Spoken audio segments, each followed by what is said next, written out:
Bespoke radio for the masses. Headline edition, July 8, 1947.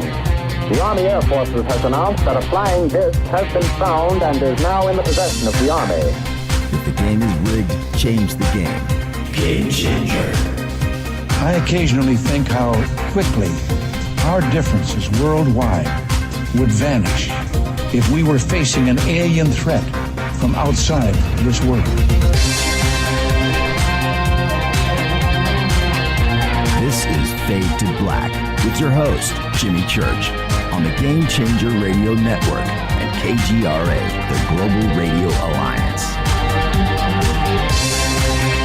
I need your help to get to the year 1985. You're listening to Fade to Black with Jimmy Church on the Game Changer Network.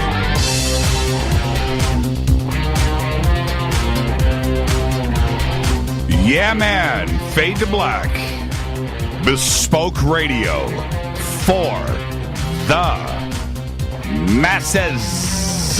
Today is Wednesday, November 1st. 305 days into the new year. Just 60 days left. We are live from a bunker somewhere in downtown Burbank, California. And I would like to welcome everybody listening all around the world, all across the United States. Hither and thither, to and fro, back and forth, up and down, east and west, north and south, far and near. This is Fade to Black for KJCR, the Game Changer Network, and KGRA, the planet. I'm your host, Jimmy Church. What is cracking, everybody? How you doing? Oh, yeah, tonight is the night. You know what I'm talking about. Gobekli Tepe. Because we have very special guests with us live from the UK. Hugh Newman is here. And we are going to talk about his new book, Stone Circles. That's everything. That's everything. Gobekli Tepe on down. We're going to do it all tonight. And hopefully we're going to talk about, a few that you've never heard of. Maybe you need to go do some investigating tonight after the show. Pencils at the ready. Tomorrow night is another Fader Night with John Rappaport and his No More Fake Newsroom Live. Lots to talk about this week, so dial in tomorrow night. Open lines all night long. The call-in numbers are 323-825-5045 or 323-275-9695. Follow us on Twitter at JChurchRadio. That's what you want to do. Twitter is at JChurchRadio. Sandbox is hashtag F2B. Any questions or comments, hashtag F2BQ. All right, very simple. You can email throughout the show, Jimmy at jimmychurchradio.com. Today's the first day of the month, so, I made the rounds, to check in with all of our sponsors and say hello and do all of that. And I'm just going to say this right now. Every one of them is so thankful for the audience here and the Fadernauts. So I'm saying thank you to all of you from all of them. Checked in with Alec Hoffman over at Bearing Optics. Chip Paul is going to be with us here in a few short minutes. And, I made the rounds, man. And Ronnie and, of course, Juanita and Jeff checked in and from River Moon Coffee. So just thank you to everybody. Now, tonight we are going to do the announcement for our new, I guess we're calling it the Next Late Night Podcast Star Contest, courtesy of your friends over at Tascam Pro. Okay, I'm going to go through all of that in just a second. I do have to get Chip ready to go here. So let me do this. I didn't prep this before the show like I should have, like I normally do, right? So just let me get Chip in the batter's box, and I normally do this before the show, and I didn't, but I'll have Chip ready here in just a second. But having the sponsors that, what's going on here? Okay, did I misdial something? Interesting. Okay, see, this is why I always set it up before the show. I'm doing something wrong here. Okay. That should work. What did I do wrong? Left a digit off. So, but it is very important. I want everybody to know, our sponsors are a family here. And so it extends beyond just having advertisers on the show. And I think all of you get that now. But when I speak to all of them, I just want, and I hope that their response is, yo, Jimmy, man, what a great, thank you, the family, the great, the Fadernauts. That's what I hope for, right? And I haven't yet had a bad phone call, right? It's always good. It's always just right there where it should be. So it is the first of the month. We're bringing in Chip Paul here in a few short moments. And before we do that, I want to go through this contest. Now, today is the first day that you can enter if you are ready. Okay, now let's go over the rules. The rules are, okay, rule number 1, you must be a registered Fadernaut. And the reason why we are doing that is so we have a confirmed email and we know who is entering. That's it. That's it. It's got to be confirmed. And the best way to do that is go through the process of registering as a Fadernaut. No purchase necessary. All you have to do is click on the membership area over at jimmychurchradio.com and register as a Fadernaut. If you're already registered as a Fadernaut, fine. But everybody must register as a Fadernaut to enter the contest. We will double check all email addresses. And there's reasons. This is a really cool first prize. Only prize. It is a complete podcast studio package. But what we are going to do for the winner is extraordinary. Okay? Now, you must live in the United States. Contest rules vary by country, and we cannot monitor international laws. That's impossible. It is impossible to comply with everything around the world. So, I apologize if you're outside of the United States, but I guarantee you, this is the thing, there will be some Yahoo out there that is not a Fadernaut that is going to come in and look and check for compliance on this contest and will say, you know what, I automatically win because of this and this and this and this. So we have to follow all of the laws that govern this kind of thing. And all of those laws that we are following are inside of the United States. So you have to live in the continental United States to participate. And this is what the contest is. I'll go over the rest of the rules in just a second. You are going to pitch Fade to Black on a podcast. Just like if you're going to a radio station, you're going to a network, you're going to a record company, you've got to pitch a TV show and whatever it is. That's what you're going to do with us. You are going to pitch your idea for a podcast. And that will include everything that you would have in a normal pitch with anybody else. It's simple. You're going to supply us with an audio recording of your podcast show idea. It does not have to be professional. Record it on your cell phone, record it on your iPhone, record it on your Android, record it on your computer, record it on your laptop, your tablet. I don't care how you record it, speak into it, and tell us your show idea, right? You can even, if you want to give us a sample podcast, you want to go that far, that's up to you. But we want to hear it, and we will hear the artistic integrity in your voice, the creativity in your voice, the passion in your voice. Pitch us an audio recording. Doesn't have to be 5 minutes. It could be 30 seconds. If it's a great idea, we're going to get it right away in your pitch. Okay? Second, this is B, the podcast name. The most important part, right? Besides you got to have a catchy, snazzy, really cool name. 3, artwork. You're going to supply us, right? You can go and create artwork anywhere these days. So do it. I don't care if you draw it on a piece of paper and take a picture of it. Supply us with the logo in banner form that you would use for your website or promotion. Supply us with that. All right? Now, this is the thing. Don't care about music. Don't care about sports. We are looking for the next late night talk show host. All right? You know what our community is about. That's what we want. Okay, don't go out. We don't want podcasts on knitting or crocheting.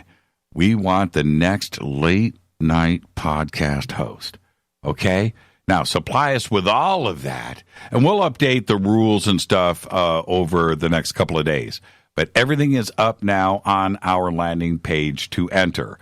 All entries must be received by November 30th, 2017.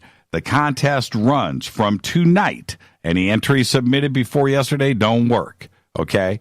They have to be submitted through our website on our official email that just went active right now, okay? All you have to do is go to jimmychurchradio.com, click on Game Changer at the top. That will take you to the Game Changer page, and there it is right there. There's the contest with all of the contest rules, okay?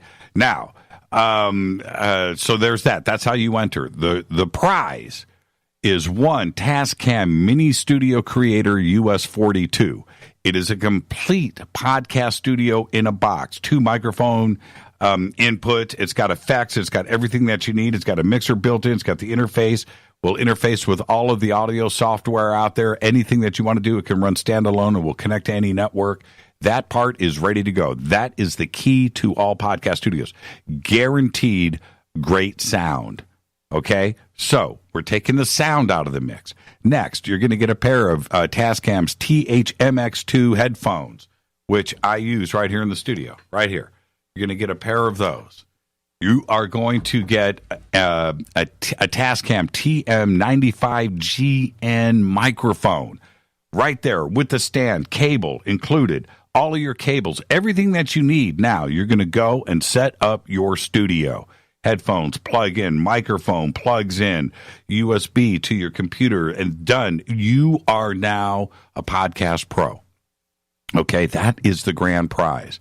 So, the winner will be chosen by us, the Fade to Black team, with the entry that has the best overall pitch, podcast idea, artwork, and recording. We're going to take it all into consideration here. So bring us your best. Bring us your A game. All right? Now, key. All entries, everybody that enters, cannot have a current podcast. We're not interested in that.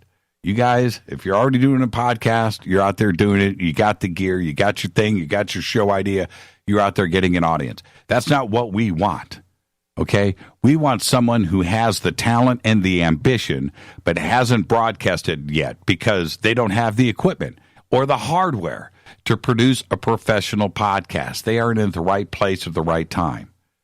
Once we pick the winner, and once the studio was set up, and I will help everybody out, okay, you're going to have guidance from me, how to get the best sound, how to do everything. You are going to be completely set up.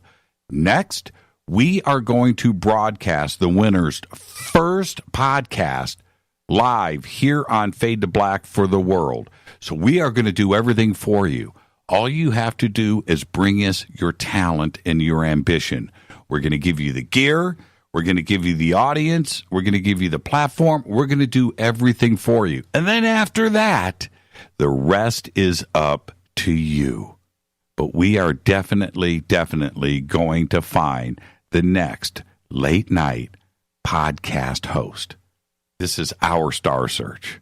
Okay? Now, by entering, I'm letting you know now, by entering Fade to Black, the Game Changer Network, and Tascam Professional reserve the right to use your name, your likeness, your podcast, the name of your podcast, anything else for use in promotion and future advertising using all forms of media. I don't care what it is. We own you. Okay? So just get ready for that. We're going to make you a star. Okay? So we're gonna take advantage of recordings and live broadcasts and the internet and social media and websites and print media. What we need is you. So bring it. Right now, all you have to do to enter is go to jimmychurchradio.com, click on Game Changer right there at the top menu. We will be retweeting throughout the show tonight all of the links that you need to get this done. And with that, I want to bring in the one and only Chip Paul from New Pharma. Chip, good evening, my friend. How are you? Great, Jimmy. Great. How are you doing this evening? I'm doing great. What do you think of this next podcast late night host star contest thing? That sounds so cool. And I mean, what a cool thing for your audience. And, there's, with everything that's going on right now, there's so many of these citizen journalists, kind of springing up. That's right. That have this great talent, to be able to tell a story and really get news out. So I think it's great. I hope I know where you're going with it. So I think that's a great idea. Yeah, and we have so many of our friends of the show have gone off and started their own podcast. I don't even know how many now. I mean, it's quite a few that have been inspired from this show. And so we just started to think about this. We have, such great sponsors here that, what's the best way to do this? So, we should have tied in New Pharma. And to get that next, I mean, if you get your first guy going, I mean, we might be certainly an advertiser on the first podcast. Well, not an advertiser. We need you to get him or her juiced. That's. Oh, I know. I got you. Yeah. So keep them supplemented. Definitely, we can help. Yes, we can help with that. Yeah, keep them supplemented. So, but that's the thing, and Tascam, who wants to inspire, and they build the right gear, and it's just right. So yes, absolutely, let's do this, and it's just so exciting. I cannot wait to find out who we pick and go through these submissions. It's just absolutely exciting, and that we are in a position to do this. It's so cool. Oh, and your audience is so great. I mean, your audience is so awake and aware. So I can't even imagine, where you're going to take that and where you could take that. So it's really, really cool thing. And good for you for opening it up to your audience and to the Fadernauts. That's really cool. Yeah. And right now, I just want to say thank you to not only you and your company and your family for supporting us, but contributing to the change that we have noticed with us over here. Rita, myself, our family, the Fade to Black team, that we're all on this program of yours. And we were talking about this today. I am completely not only happy, but convinced on the science. The science is the most important part. And okay, you know what? I'm just going to talk very forward about our conversation today. There are products out there. You see it on TV all the time. You see things, you see ads, you see stuff on the internet, and it feels gimmicky to me. And I know that's the feeling I get. And so when somebody comes through our show and listens, or they're on YouTube, or they say iHeart, and they're picking up on one of the replays, and maybe they haven't heard the show before, and they hear the commercial for New Pharma, or they see the banner, I know what they think, right? This is some fly-by-night thing. It is not honest. It's a gimmick, and New Pharma is simply not that. This is honest science that you are working with not only schools and universities, but, and this is crucial here, and I've never talked about this before, but it's patented. And you are working forward with patents pending on your science. Explain that to the audience, and why is that important? Okay, sure. Well, it's significant for several reasons. I mean, it kind of affects the way that we can talk about what we're doing, but it's significant in that, we're really onto something. And it's been probably 2.5 years ago now, where I kind of, had this theory and postulated some things, and was able to, develop a few, sort of simple medications, or whatever, nutrient formulations is what they really are, but began to, really kind of see this as a possibility. And so I knew at that time what I could do, and I knew that I could really move the needle, and humbly said, but move the needle between, what is considered nutrition and what is considered medicine, if I was right. So we really have set about trying to do the proper things and really build the proper building blocks to build our company. And really, if you think about it, that's a bunch of different little, tiers or silos, if you will, but there's a whole intellectual property part of that. And so we've gone out and found really a great patent attorney. She is one of the founders of Celestial Seasonings Tea Company, believe it or not. So she's a really neat lady, and she's just got deep experience, in the field. And so she's really been helpful to us in building our intellectual property. And then we've also gone out in the science front and developed a very deep relationship with a major university. And we'll have a big press announcement about that in probably the next month, and we'll be able to, name that university. But I think I've probably let that slip on here a few times before. You have, but it's a major university and they are, world renowned really for studying plants. And so really our science has to do with the endocannabinoid system, so that kind of makes it sexy, I guess. But absent that, it really has to do with nutrition. And everything on the planet except insects really has an endocannabinoid system. And this system, it turns out, is really your master regulatory system. So it kind of runs you. And, everybody asks, well, why don't we all know this? Why isn't this taught in every major university? Well, it's new science, and it's really just been discovered. And it's funny, I've told this story before, but I got asked to talk at a university, and I was talking to this graduate class, and the PhD that actually invited me to talk was the director of curriculum at this university. And I sat down with him and I said, why don't you guys teach classes on the endocannabinoid system? I mean, it's your everything. I mean, it's your master system. And he kind of it was a practical reason. He said, no time. So they haven't developed this curriculum to be able to even teach this yet. So no doctors even know about it yet. But anyway, the science is beginning to bubble up, and it's kind of actually bubbling up through the cannabis world. And, we don't have anything to do with cannabis. We completely deal with nutrition, but we can cause similar medicinal reactions in the endocannabinoid system using plants, food, nutrition, similar reactions as cannabis. And if somebody, I have to ask, if somebody violated, I mean, how would they do it? Would they? Is it the idea, or is there a formulation? How just like Silicon Valley. When you're stealing, those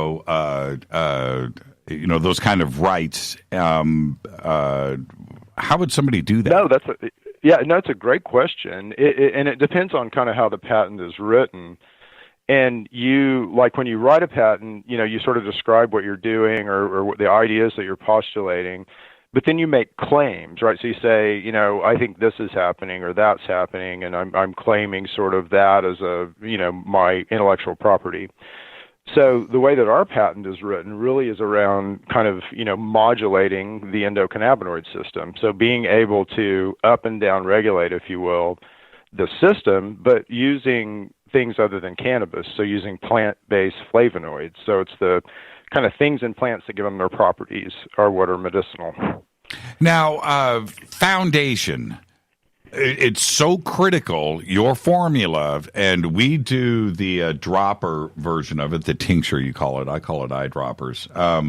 But the foundation formula, very important to our lifestyle now. It's changed not only our bodies, but our lifestyle.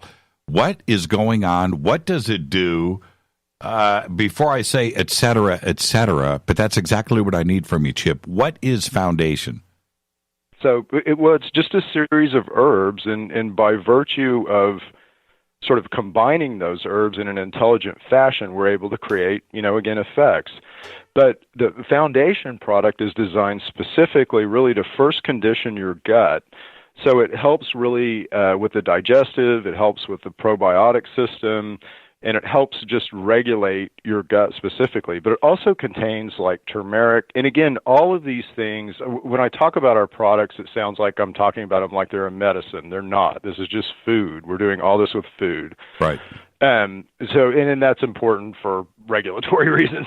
But anyway, this product also has the ability, because it has turmeric in it. Turmeric is one of the best anti-inflammatories on the planet.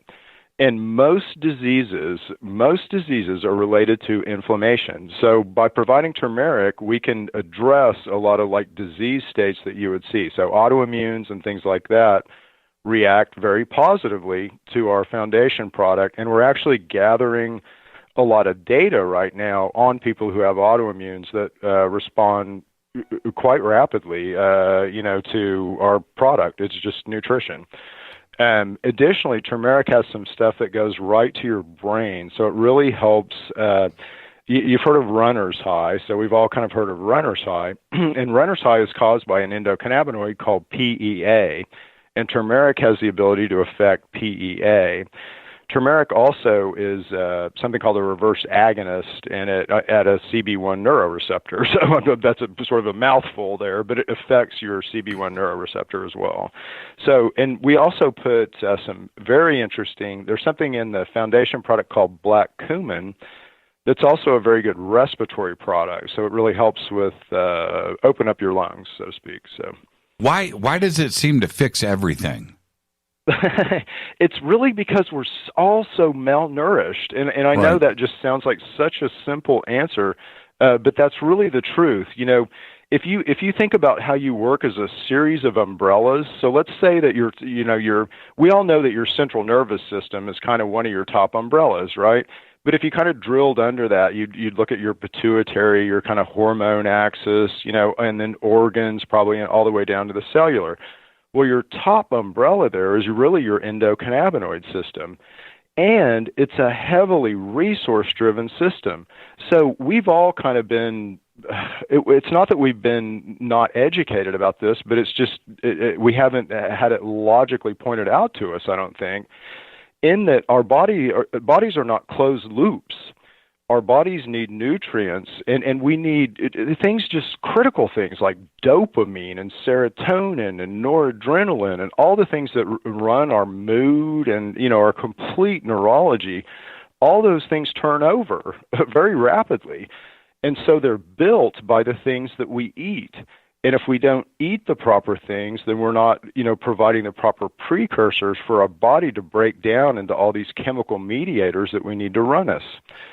So what we found, again, is the endocannabinoid. We've postulated that it's this top-level system and that we can really manipulate it by giving it food.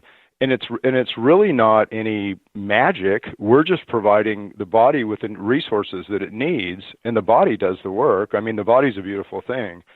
So our whole argument is, man, do we not even begin to know what healthy looks like? Not even close. The difference that it has made with us, it's just extraordinary. And the offer that you have for all of the Fadernauts, which the promo code is F2B. So if you go over to New Pharma and use the promo code F2B, you're going to get 33% off of your order. And it works out to just $20 or so a bottle for a month's supply. Absolutely an amazing deal for amazing health, Chip. And just thank you for that and everything that you do. I know all the response you've been getting back from the Fadernauts and the emails and stuff has been great. And wonderful. It just makes me feel great. But again, with everybody, just head over to New Pharma. All of the science is there. Chip is dedicated. And then in a couple of months, you can come on out to the Conscious Life Expo and meet Chip and hang out with all of us and the other Fadernauts. Thank you so much, Chip. Behave and be well, my friend. All right, you too, Jimmy. Thank you, and have a good evening. Yeah, you too. Chip Paul, everybody, it's very simple. Just head over to jimmychurchradio.com, click on the New Pharma, that's GNU Pharma banner right there on our website. That'll take you over. The promo code is F2B. One of the great companies out there, Chip Paul. All right, after this short break, coming up, it is the one and only Hugh Newman and his new book, which is called, check this, Stone Circles, our most favorite subject of all time. And we're going to do that for the rest of the evening with Hugh Newman, live from the UK. I'm your host, Jimmy Church. I'll be right back with our guest, Hugh Newman. Stay with us.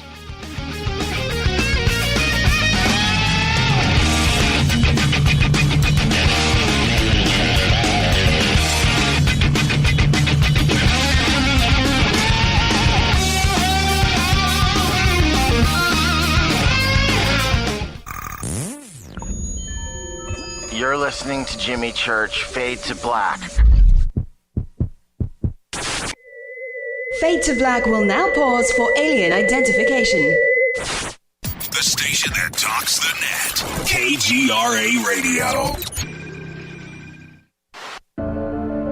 When you take the beans from Central America with dashes of Indonesian and African mixed in and then roast it to the dark side of Fade to Black, you create the ultimate brew of fringe.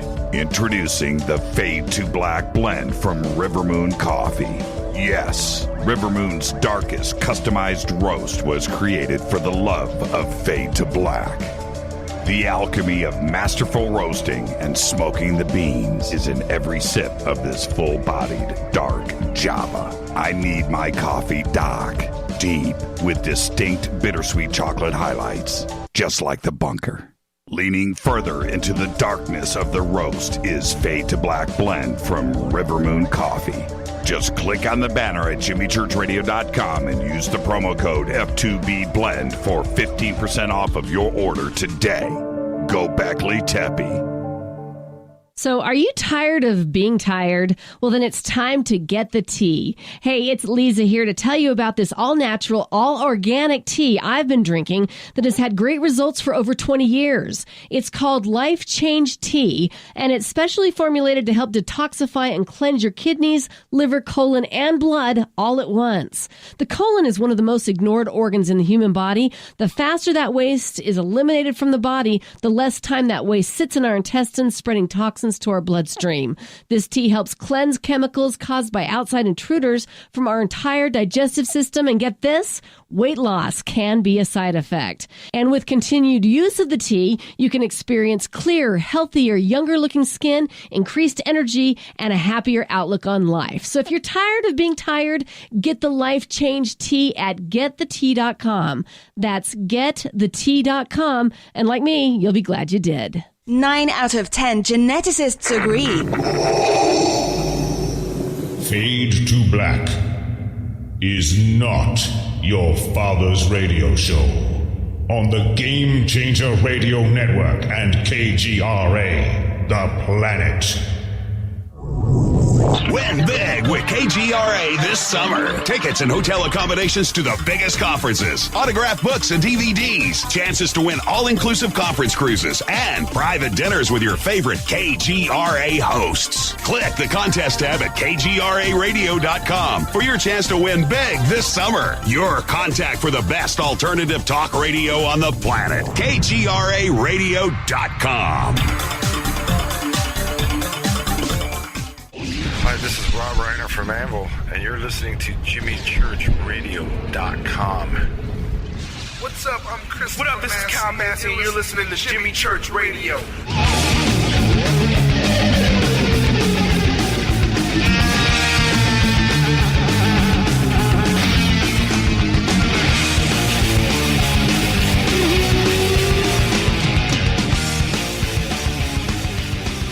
All right, welcome back. Fade to Black. I'm your host, Jimmy Church. What an exciting night tonight. Announcing our next late night podcast host, conspiracy person host contest. All of the information you need is right there at jimmychurchradio.com. Just click on Game Changer. Contest rules are there. We reserve the right to modify the rules in the next 24 hours. But the basic stuff is there. All right. I'm in the chair. I'm ready. You know, one of the things that we do here is we talk about the importance of megalithic structures, stone circles, Gobekli Tepe, things not only in Europe and in the Middle East, very important, but also here in the Americas as well, South America, Armenia, Karahunj. This is Nabta Playa in Egypt. These are not only important for us and our community, but the history of the world. What went on back then? How did they get it done? Why were they doing it? They are consistent. They are consistent across cultures, across oceans, across continents. It's a very, very interesting part of our history. Hugh Newman is one of the best. He is an Earth Mysteries and Megalithic science researcher. That's what he does. He organizes the Megalithomania Conferences, tours, and meetups, not only in Glastonbury in the UK, but here in North America, Peru, Egypt, Mexico, and South America. He has spoken at conferences in the UK, Malta, France, Peru, Bosnia, and North America. He has appeared on BBC, Sky Channel, and on History Channel's Ancient Aliens in the last 3 seasons. He has articles published in the Leyhunter, World Explorers Magazine, The Circular, Mindscape Magazine, and Northern Earth. Tonight, we're going to discuss his latest book, and it is called simply Stone Circles. His website is hughNewman.co.uk. The links are over at jimmychurchradio.com. I would like to welcome back to Fade to Black our friend, Hugh Newman. Hugh, good morning. Good morning, Jimmy. Here we are. It's 7:30 in the evening here on the West Coast in the States, and we're getting ready to head to the late hours of the night. But for you, it is like 2:30, 3 o'clock in the morning over there. So thank you for staying up for us. My pleasure. I'm a night owl, so it all works for me. Well, you know what? That's always the excuse I get from somebody in the UK. But, man, seriously, thank you. Oh, my goodness gracious. All right, the book is good, Hugh. And before we jump into the book, your research and your life's path, which you have chosen, your bliss, is just this. It's megalithic structures and stones throughout the world. I want to jump back in your life. Why didn't you want to become an astronaut? Why didn't you want to do the normal things that boys grow up to do? That's a good question. Yeah, I mean, I've had several lives kind of within this life. But what really got me into this particular subject was something quite odd. Something I believe you probably talked about on your show is crop circles, which is the strange formations that appear in fields all across Britain and now the world, really. And I became kind of obsessed with them when I was in my early 20s, and it drew me into the ancient landscape where the stone circles existed, where the ancient sites were. And also, I started learning the intricacies of these crop circles with encoded sacred geometry, earth energies, and ley lines that connect them all up, and just the placement in the landscape. And it kind of drew me into this world of actually the ancient landscape. And it really opened up from there. So I kind of came in at a weird angle, if you like, just came in through the crop circles. I was never really interested particularly in history. It wasn't really my thing, but something just triggered and it kind of woke me up to it. And I have to thank these weird formations we get every year in the fields for getting me into this particular world. Before we get into the stone circles, let's talk about crop circles for a minute. We just had Randall Carlson on the show, and he's great, as you know. And when he takes you through sacred geometry and starts to explain why everything is connected, not only through time and numbers and of course the Great Pyramid or Giza, but also the stars and the alignment and geometric patterns, and it's a the precession, and you start to see these repeating numbers go together. But the way that he ties in crop circles to that and the geometric patterns and the math that goes into it and how intricate, crop circles can be. Some of them are mind-blowingly complex, right? Even for a mathematician, they would kick back and go, you know what, I'm impressed with that. When you look at the vast body of evidence and you look at some of the more intricate ones, before dismissing them as hoaxes, which I do not, but before we dismiss it as a hoax, how on God's green earth could a team of people go in and fake that and create it and not get caught? That's my question. How can they not get caught? Somebody would have gotten caught red-handed with lasers and flashlights and busloads of people and gear and everything, but nobody's been caught. No, that's a good question. Yeah, I mean, there's been one person who's actually been convicted, but it's because he admitted it in some kind of petty argument, and so he actually ended up getting convicted. And I'm quite pleased about that because I actually know this guy, and no comment on him really. But yeah, but with the crop circles, it's such a strange phenomenon. I mean, my take on it is I've been studying this. I've been looking into this for like 20 odd years now, really trying to work out who makes the crop circles. Certainly who makes the ones that are unexplained. Some of them definitely are man-made. We do know that. Sure, you can work that out pretty much which ones are by the sort of style and design and quality of the lay of the crop and things like this. Right. But there's so many that just defy explanation. They go way back in time, hundreds of years, even to the 1600s. There's a genuine report in Hertfordshire, near East Anglia, just north of London, about called the mowing devil, and creating this sort of flames and light in the sky, and then this sort of circular pattern appears in the crops.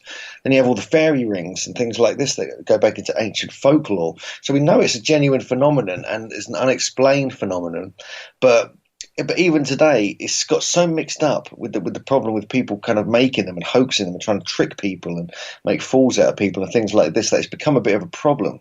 But you can sense, I mean, it's like what you said with Randall's work on the geometry. You get a sense of the genuine ones just by the quality and effect they have on you, and just by understanding. You don't even need to understand geometry and maths really. You just have to observe it and sense it, and you get something from it. Whereas if it's man-made and it's very mechanical and it's been thought out too much, in some ways, you kind of lose that magic with them. And so there's different ways of approaching it, but yeah, why haven't more people got caught? I mean, I should be out there every night in the summer, shouldn't I? Trying to kind of do citizens' arrests on crop circle hoaxes. I mean, maybe that's my next job. Well, it would be, to me, I'm serious, it would be the easiest thing to catch somebody doing, right? It's too big, it's too complex. It would involve so many people, and yet nobody's turned in their friends, right? Some girlfriend, some boyfriend, breaking up or a divorce, and somebody is, pissed off. You know what, man? You know what? Screw. I'm gonna blow your cover, right? But it hasn't happened. No, it's a weird one. I mean, that's why we have to take it kind of seriously. It's kind of a serious subject, regardless of the people who are faking them and hoaxing them. There's a lot of them nowadays. It's still a serious subject, and it needs to be looked at kind of, more scientifically. There needs to be sort of universities and academics studying this phenomenon, because it could be like, first contact. This could be it. Absolutely. People, there's something going on, and whether it's from, so-called aliens, or whether it's from the earth, whether it's Gaia trying to speak to us, give us messages, whether it's the elemental realm, which was a huge part of our kind of consciousness and life thousands of years. It's only just been lost in the last couple of 100 years since the sort of invention of science as such. And so we've lost that magic and that connection with the elemental realm. This is something that is integrated, with the stone circles as well as the crop circles. And so, yeah, there's something we've kind of lost. And I think if we're constantly debating who makes them, are they man-made or they made by other entities or whatever, you kind of lose that magic, and you just have to kind of enjoy them and observe them and get the messages and stop worrying too much, because there's such a debate going on about who made that one. Was it man-made or was it made by someone? And you kind of lose the magic, and I think that's an important part of life. We need that magic. And one other thing with these crop circles, that they kind of always have this level of complexity which keeps emerging just when you least expect it. So you think you've worked something out with these crop circles. You think you've worked out the geometry or the maths, the spatial relationship between it and ancient sites and things like this. And another one will appear, and it may be quite simple, but it pushes it to a different level of complexity. And so we found that with the early circles in the 80s and the early 90s, and even going into the 70s as well, that they're quite simple formations, just one or two or three or four circles sometimes. But if you actually put them on paper and kind of deconstruct them with geometry, you find they're actually encoding a kind of system that develops over a decade or so. So it is some kind of, potential alphabet or language. So I think more research needs to be done on these. Now, jumping over to stone circles from crop circles, there more than once have been crop circles that have appeared right next to Stonehenge across the highway there, right in that field. And one of them appeared, a tour bus shows up, right, picks people up, leaves, comes back 45 minutes later, bam, one of the craziest crop circles ever, and it has suddenly appeared in the field 45 minutes later. Now, it is impossible to do. How do you think that was done? I understand. Could it be Gaia? Could it be ET? Could it be something magnetic? Some EM, plasma ball? Whatever it is, nobody saw it. How do we start to explain that away for everybody? That was apparently done in 45 minutes, and it's one of the most complex stone circles ever photographed. Yeah, I think that was the Julius set. I think that was actually that was about 20 or 21 years ago that appeared. Mm-hmm. It was just over the road, on the opposite side of the road from Stonehenge. It's just not far from, I actually live quite in that area now. There was one actually last year in that same field. But that's an interesting story. There's different versions of that story. Another version is that someone flew over in a light plane, and when they came back 45 minutes later, it was there, and it definitely wasn't there when they took the first flight out. Mm-hmm. And no one saw it being formed. People were at Stonehenge at the time, and you could literally see the crop circle from Stonehenge. Right. Because Stonehenge is on a kind of slope. It's a little bit higher than that field. Right. So, this is one of the weird things. And this keeps happening. I mean, because there's some, people have been observing fields at night, haven't seen a thing, and then there's one there in the morning when they wake up.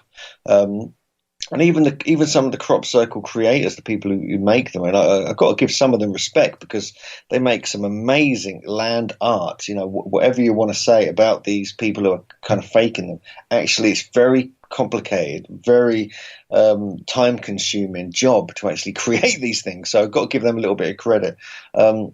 But even they've had experiences when they've been making a crop circle. I've heard various stories that they've made one and then they've checked it just at the end of it, and there's an extra part of the formation that they didn't do added to it, and they're like, "What the hell?" And That's cool. They go out one night with an idea in their mind to create one. And there's already one with the same design in that field before they get there, and things like this. So there's very strange phenomena happen, even with the people who are kind of supposedly hoaxing them. And so, to me, it's something called daemonic reality, where there's a level of complexity keeps putting itself in front of you. You keep thinking you're getting to the solution, and then another level of complexity introduces itself, and you have to kind of start again. And this is the nature of crop circle research. The more one looks into it, the more complicated it becomes, and the more questions arise. Yeah, and it's really funny when you see one that's an obvious hoax, that's man-made. It's sloppy. It's not, it's not done right. When it's done correctly, whoever is doing it, it is geometrically correct. There are no mistakes. It's beautiful. It's precise. And to think that somebody is doing this in the dark with a board and a rope, I don't know, man. I just love crop circles, and the more I get into it, the less I know. And really, that's the truth. I have not been able to pull this one apart yet. Now let's jump into the new book. I want to talk about the format of the book because for me, I don't like fluff. Right? I don't like fluff. I just want to let's get to it. Let's discuss it. Let's talk about the facts, and let's get to some black and white. But that appears to be your exact approach with the book, right? Or am I hitting this way wrong? No, yes. It's quite a small book. It's kind of a pocket book, but the amount of research and time spent on it, we could have produced a book with 300 pages, but this is about, 60 pages, something like that. Right. But it's very condensed. There's lots of graphics, lots of charts, and lots of detail. A lot of stuff people have never seen before. There's lots of ancient inscriptions and engravings and things like this. And it's a format that was put together by the publisher of Wooden Books. And I've done another one similar to, in the same size and shape, called Earth Grids way back in 2008 that came out. I've got a few more in the pipeline, but it's a brilliant format for this kind of subject, you see. And so you can really nail it down into like these different spreads with the images, with the text. And it really is a useful book for anyone who's interested in megalithic sites. No, it's just it's like a mini encyclopedia. Yeah, that's a good way of putting it. Yeah, actually, yeah. I don't know how else to put it. It's just like cuts right to the chase. I plowed through all of it. Well, I've read it now like 3 times, but I did all of it in a couple of days. But it was a great refresher course. I learned stuff that I didn't know before. There was that part, but also about Gobekli Tepe and stuff. But there were stone circles here that I had never heard of before. And that was really, really cool. And for it to be so simple in its presentation, it's not 500 pages.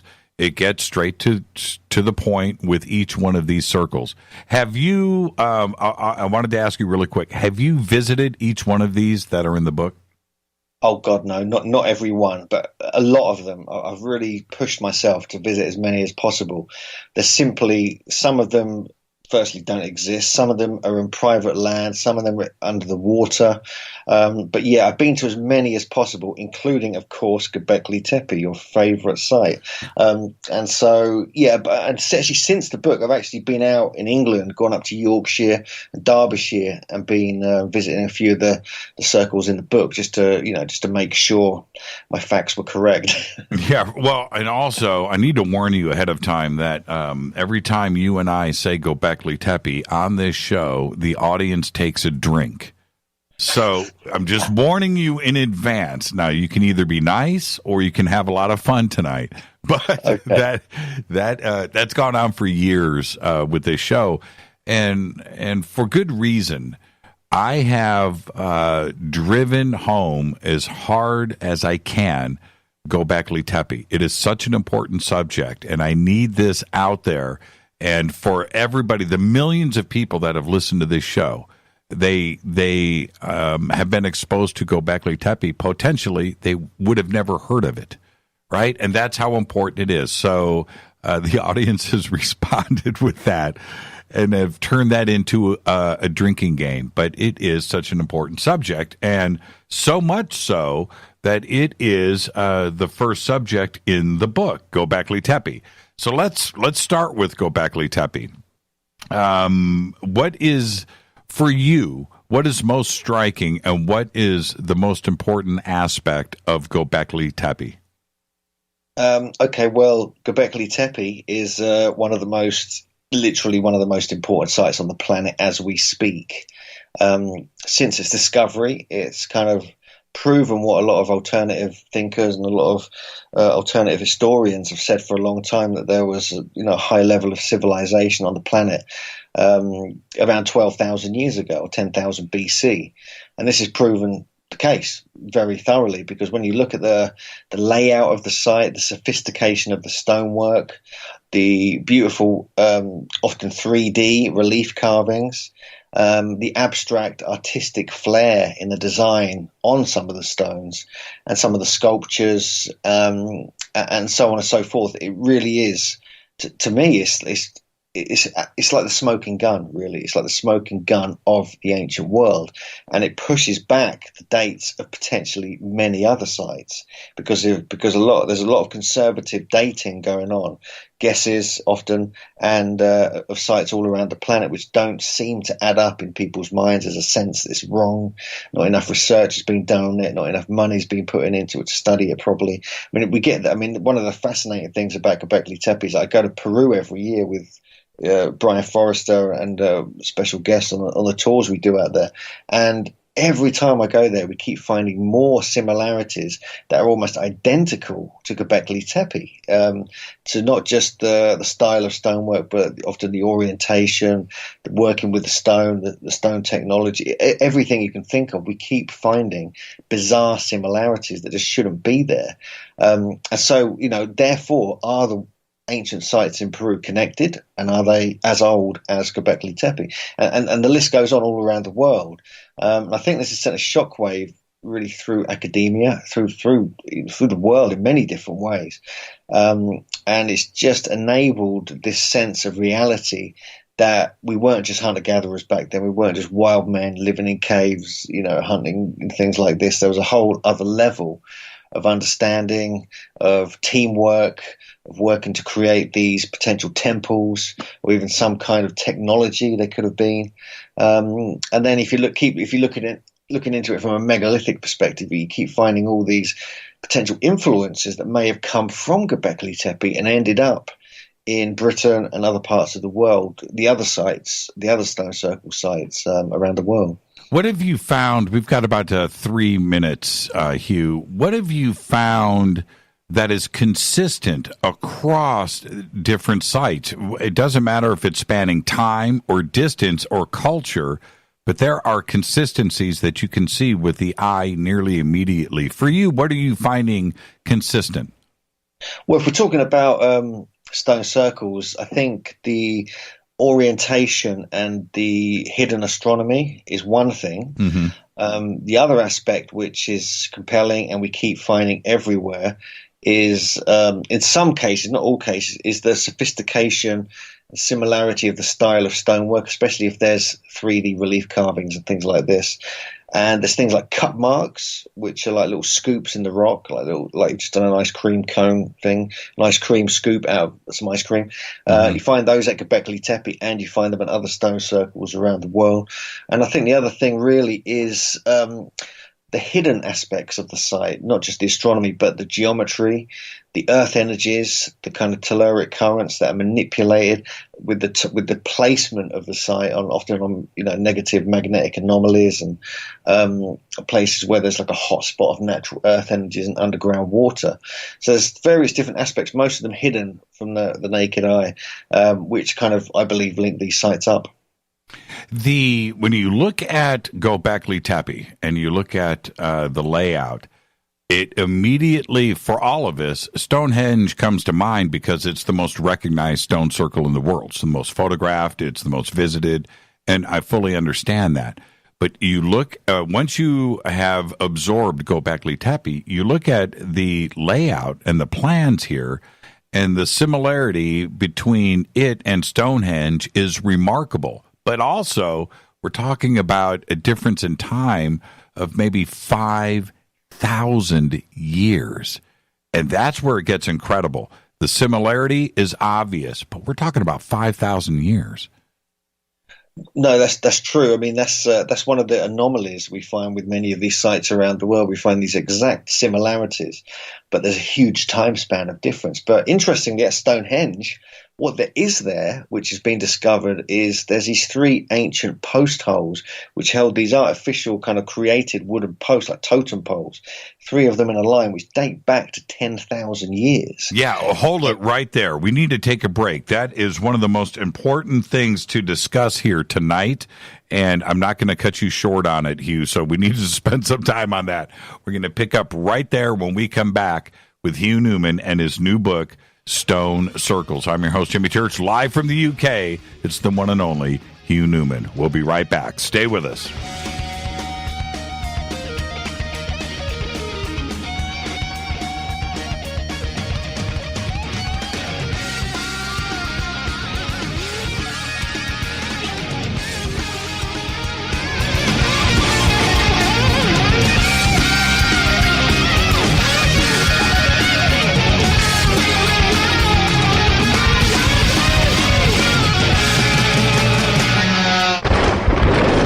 This is Fade to Black with Jimmy Church on the Game Changer Radio Network and KGRA, the Global Radio Alliance.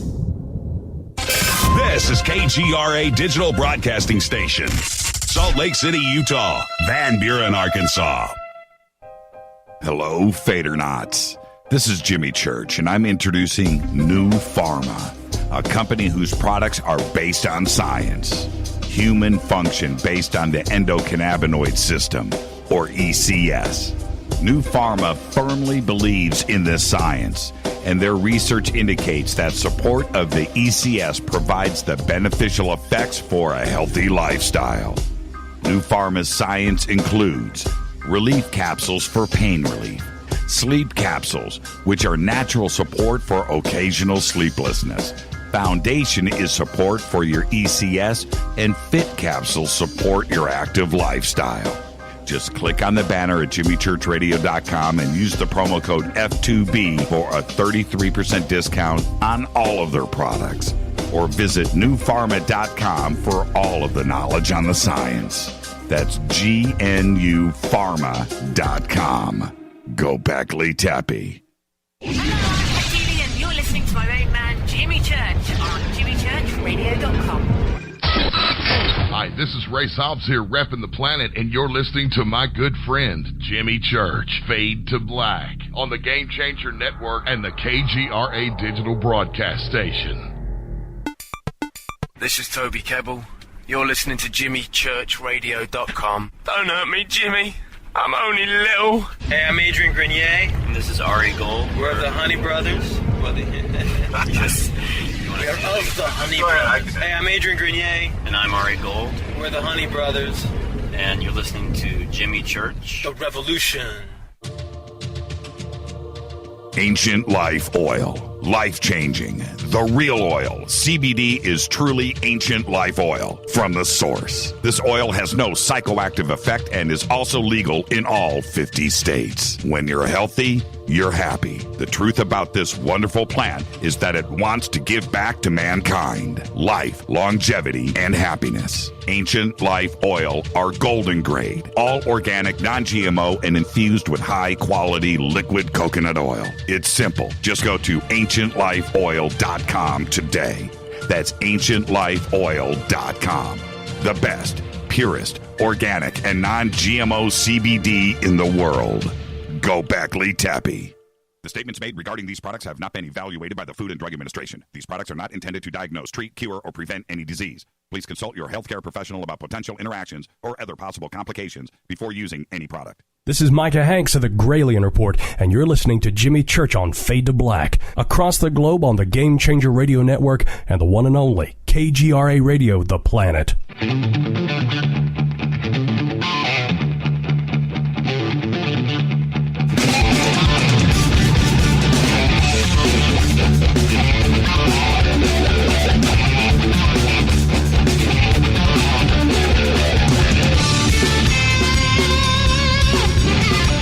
All right, welcome back. Fade to Black, live from the UK. Our guest tonight, Hugh Newman.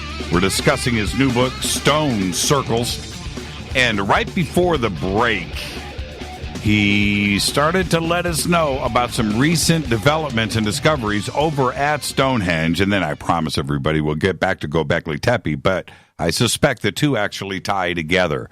So, Hugh, you started to let us know about these 3 stone posts, or wooden post holes.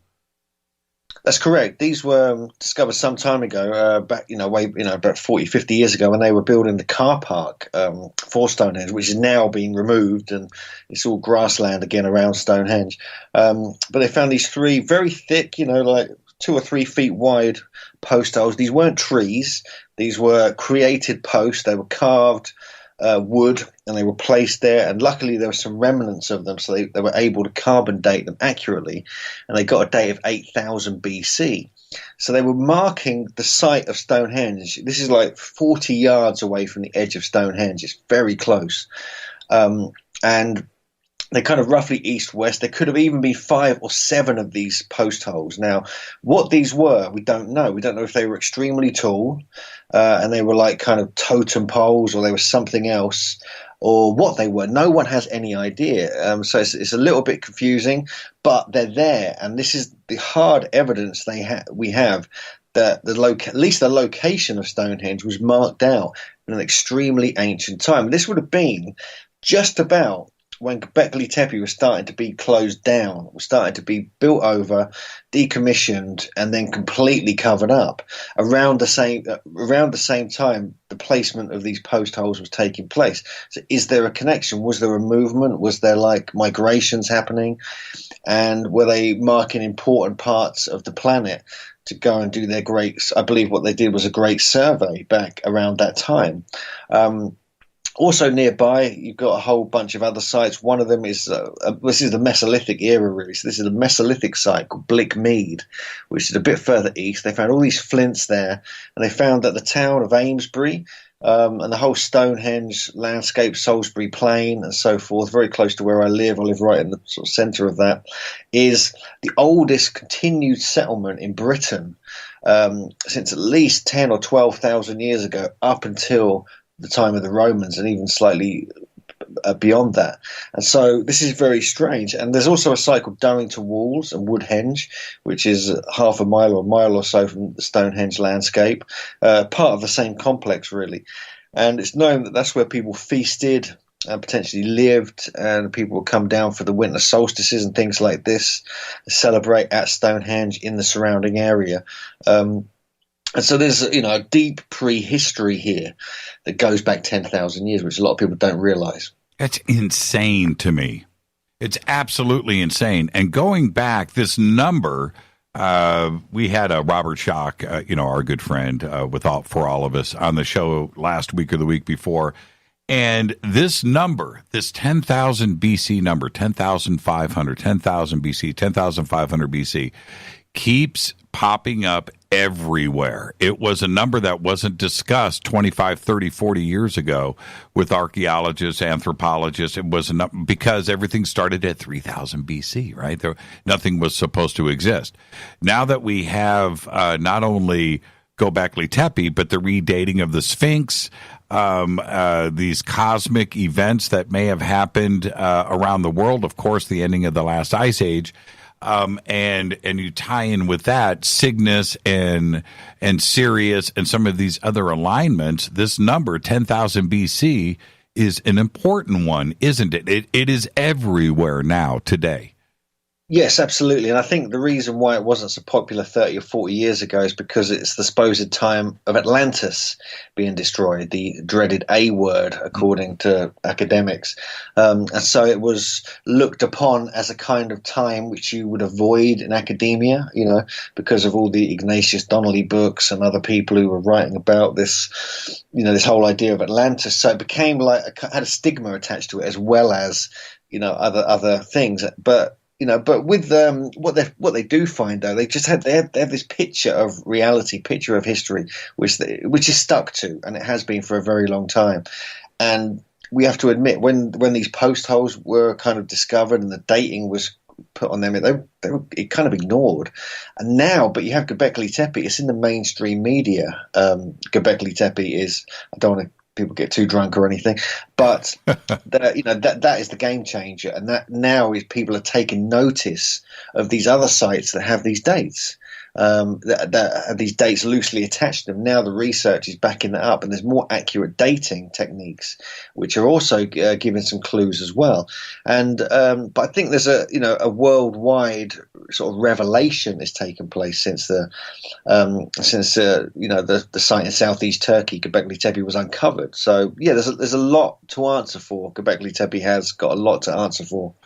Staying on Gobekli Tepe, I do want to talk about the holes, for lack of a better word, in the different enclosures there, specifically D, where it's very important. But when you look at D, A, B, C, and D, they all tend to they're not directly north, right? They are laid out more somewhere between 11 o'clock and 12 o'clock. If you go with a direct northing, they are slightly leaning. When we look at the holes and the alignments there at Gobekli Tepe, what would they be pointing at 10,500 BC when the site was constructed? Well, I think, this is really the realm of Andrew Collins and Rodney Hale. They've done the best research on this, so it's all their research, really. But it's basically it's Deneb, which is the brightest star of Cygnus. That's what would have been witnessed through these holes, especially of enclosure D, which is, I believe, is the main and probably the oldest and largest enclosure. And so I think that's what they were looking at, which is basically right at the heart of the center, the dark rift of the Milky Way as well. So Andrew's come up with this idea that they're like called soul holes, where the soul would travel after death and go back to the center of the Milky Way. And then all the iconography on like the vulture stone, does suggest that it's some kind of astronomical play taking place with the soul traveling to this part of the cosmos. So that idea, makes sense to me, because there's other traditions of these soul holes, or Shenlock they're called in Europe, and other such places. And since I've been to Gobekli, every time I've been to Gobekli Tepe, I've been with Andrew. So he's been kind of showing me what he knows. We've been making little discoveries on our trips there. We even took we were with Graham Hancock as well. He came with us on our tour to his first visit there as well. So it's been quite an interesting experience visiting that site over the last few years. But yeah, I think these soul holes potentially are quite important, and they're pretty much overlooked. They're just sort of mentioned in the texts in the academic world. They're not really kind of analysed. This is why people like Andrew, they come in, they kind of do the homework, they look at the mythology, and they kind of trace back what that could mean astronomically as well as sort of symbolically, and in the and in the folklore as well. Now, it's one thing to talk about the astrological side of this because it's obvious. Okay, so that's fine. But when you go to Gobekli Tepe and you look around, you must ask yourself the obvious question: how the heck did they move these stones? How did Stone Age man have the knowledge of quarrying, of carving, when they didn't have bronze, they didn't have copper, they certainly didn't have steel, they didn't have iron, but yet they were able to carve these stones, quarry them first, which is probably the most impressive part, and then move these to this location on top of a hill. How did they pull that off? Without allegedly high technology, by the way. I think they must have been just extremely smart bunch of people. I mean, it's quite weird because, if these were hunter-gatherers, where do they suddenly develop these skills? Where's the evidence of them, sites like this before that? Andrew tries to, pull that together in his book, Gobekli Tepe, Genesis of the Gods. We discussed this at length when I've been out there with him. And there are some cave areas which have got some 3D relief carvings in, which go back a few thousand years before. I can't remember exactly where they are, but they're in much further north from where Gobekli Tepe is. And so there's some suggestion that might be the case. Other suggestions is that these could have been, this is just speculation here, that if you look into all the Book of Enoch and the Old Testament and things like this, even the Book of Giants, talks about these very sophisticated people called the Watchers and eventually the Nephilim and all this kind of stuff. But they had this sort of secret technology, this secret wisdom and understanding, almost like they were like Watchers. They were like observing the populace, and they were a different level of intelligence. And I believe they probably, if anyone made this, and the stories, these ancient sort of stories from the Bible and the Book of Enoch are true, that they came down from the high places, and they probably created this site as the first sort of temple for, to start integrating with the humans, the hunter-gatherers which were there. So there's debate about this, about who these people could have been. Andrew thinks they're connected with the Swidarians, they're called. They come from the north where these caves were. But there's lots of different ideas. And then obviously we have numerous ideas about, even there's a whole episode I was involved with on Ancient Aliens about it recently, which suggests that it just doesn't make sense. It doesn't fit in anywhere. So they put quite a solid case together that they may not have been even made by humans, or certainly wasn't influenced by humans. So this is a whole different realm, especially with the cosmic connection you've got with it, with the astronomical alignments pointing to certain parts of the sky. And but yeah, anyway, I just think the sophistication of it shows that there must have been some kind of elite around in that area, and this was the first site they decided to create, and I think they started integrating with the local people, and then it spread from there. Well, and there's the logistical side of it for me where it gets way too complicated for it to be Stone Age man. There had to be a culture that had intelligence, high technology intelligence. What that high technology is, that's open to debate. But certainly the other parts come in, such as they had to have organization. Hunter-gatherers did not have that. They had to have some kind of agriculture and cultivation. They had to have some kind of government and organization, a community. If it wasn't quite a city, it was certainly a large town. It was a gathering of a lot of people that had to get involved to do this. It wasn't hunter-gatherers going out every day chasing down rabbits and foraging for seeds in the dirt so they could survive every day is one thing. To have the organization to put this thing together and to build it, and it's huge. It's not small. This is a very large complex. Suggest all of those things that came way later at 3000 BC, where you had organization and wheat and crops and different parts of a culture to do this and put this together. Therefore, I eliminate Stone Age man from this picture, and I will go out and push this very hard. It wasn't Stone Age man. There's no way. It does not come into the picture. No, I have to agree with you. It just seems like it's just emerged from nowhere. This very sophisticated stonework, like we mentioned briefly, the quarrying as well, knowing how to cut and shape these stones to such a high degree. And you've got to think about it. They said you look at the sophistication of some of these pillars. They're like, one of them is up to 20 feet tall. The one in the quarry is 24 feet, and that's not even been moved to its, into the temple yet. Right. And they're very thin, and they're like balancing on the bedrock, and just the abstractness of the art is like highly developed, like it's a technique, like a style which has been around for hundreds of years. It doesn't seem like they could just create that. It's just an amazing art, pieces of art you find on each stone, and then you've got to like carve away the stone and then leave this in place. It's not like you're carving it out of the stone. You've got to like carve it away and then leave these reliefs in place. And how they were doing that 12,000 years ago. You've seen some of the beautiful kind of creature, walking up the side of the thin part of one of the pillars. Yeah, the cat. It's so sophisticated. It's just unheard of. I think when that was discovered, that really shocked people more than any other part of the site. But then as more was discovered, more of this quality of stonework and sophistication came forward. So the questions really remain. No one really knows. This is why people are trying to scramble about, trying to work out what happened here, where this high level of sophistication came from. And now this is what else is interesting, in that we are using the wrong name here. It's not Turkish. Right, it's only Turkey because of today's the lines that are drawn on maps. It isn't Turkish. If anything, it's Armenian, and because that was the Armenian highlands, before 600 years ago. It is now currently modern day Turkey.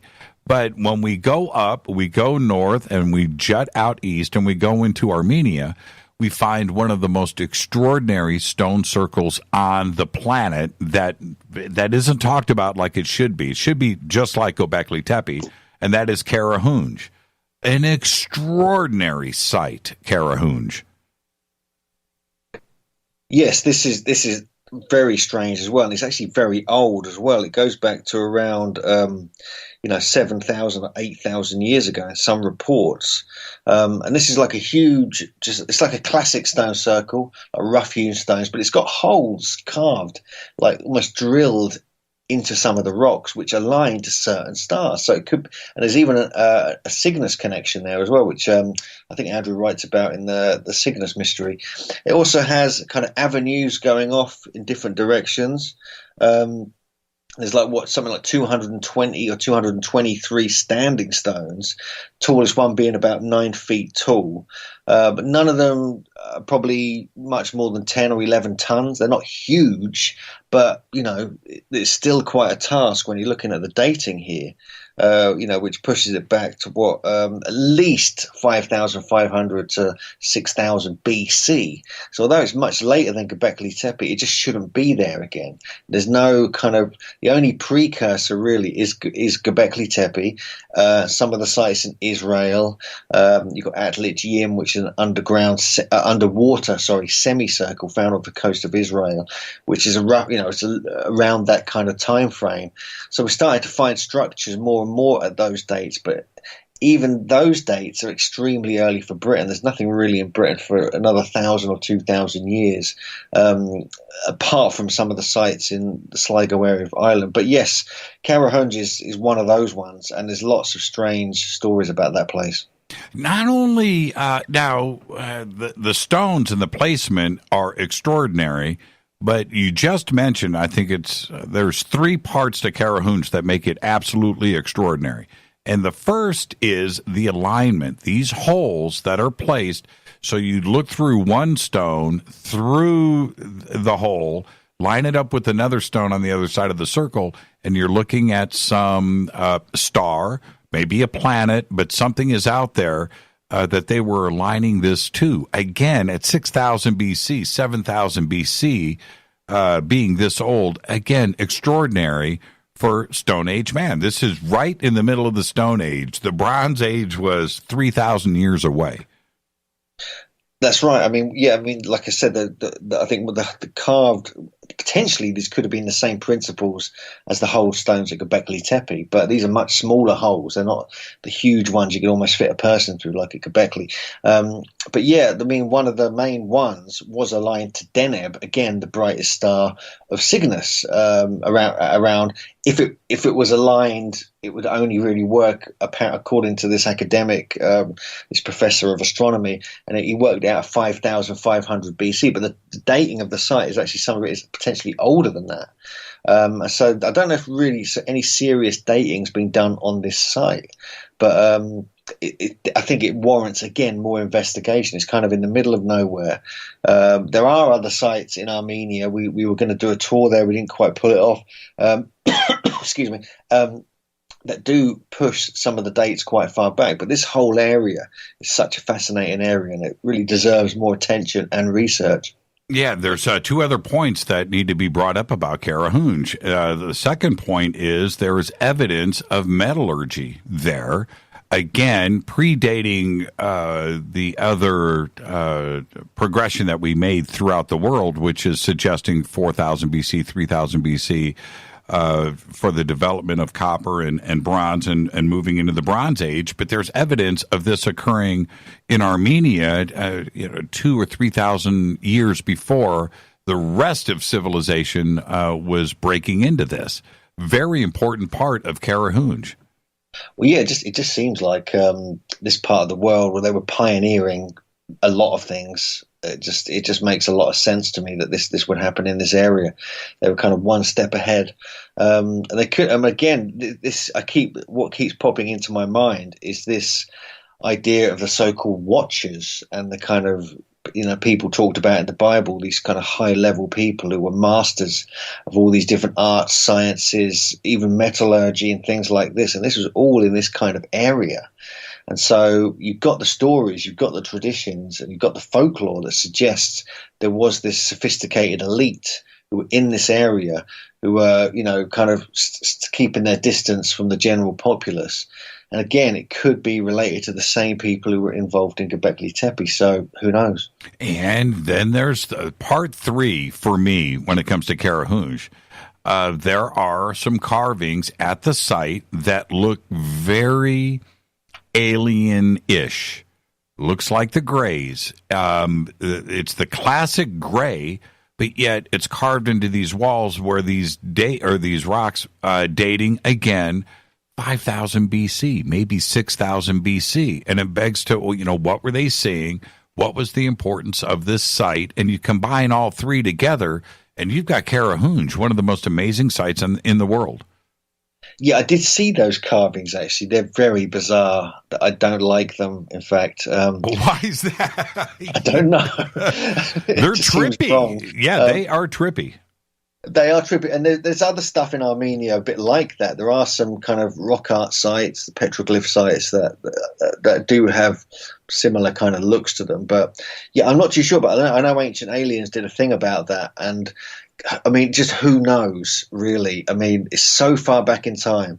We're kind of all researchers, all academia are just scrambling to try and get some sense out of these particularly ancient sites. And I think when you suddenly find an alien face carved in the rock, it just makes you kind of go, what the hell? Yeah, and the other part of it, which needs to be discussed, is it's completely pre-Christian, right? And it aligns right up with what ancient Sumer and some of the Anunnaki references that are there throughout mythology lines right up with Karahunj.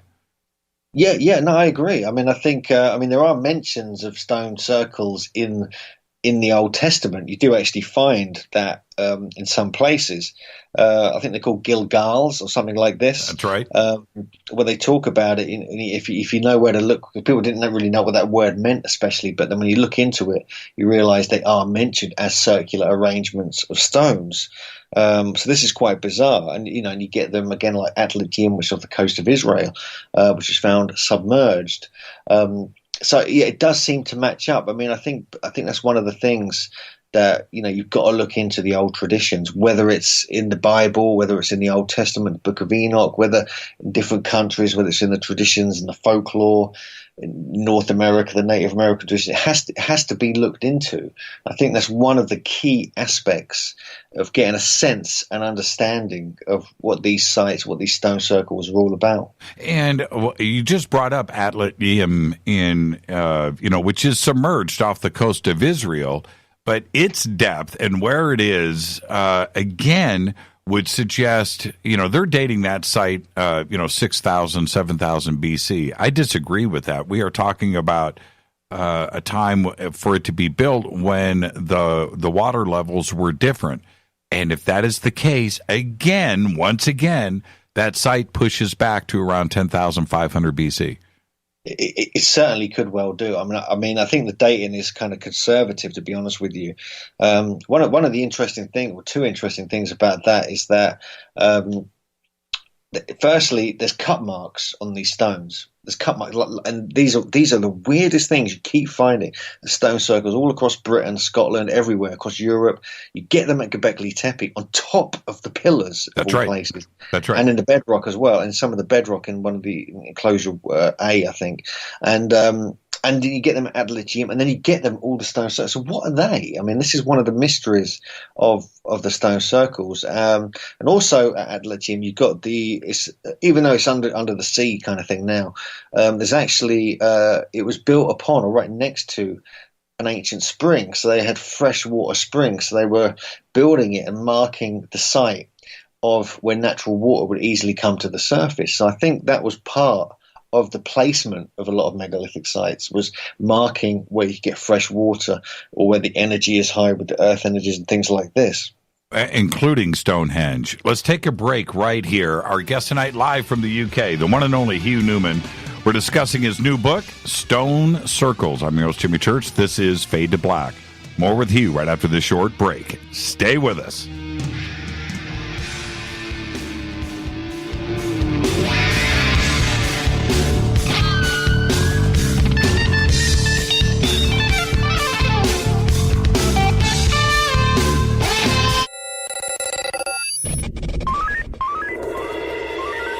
Way out here, we listen to Jimmy Church.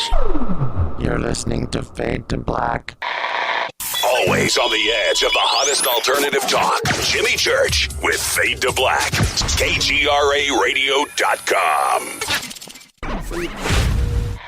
¿Qué tal, mis amigos? Yo soy Mario Carson, el tiburón, y los invito para que escuchen a mi buen amigo Jimmy Church Radio. ¡Claro que sí!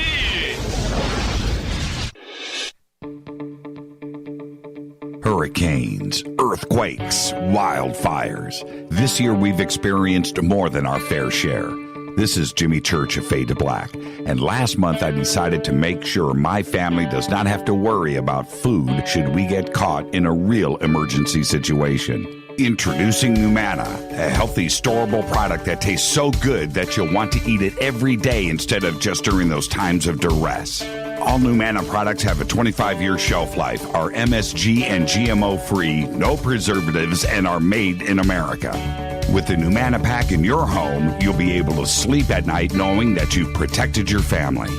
Not only have I tasted and tested, I own it. Now you can too. Just click on the Numana banner on JimmyChurchRadio.com and use the promo code Jimmy when you order. In addition to a discount, we'll send you an autographed Fade to Black t-shirt. Seriously, Gobekli Tepe.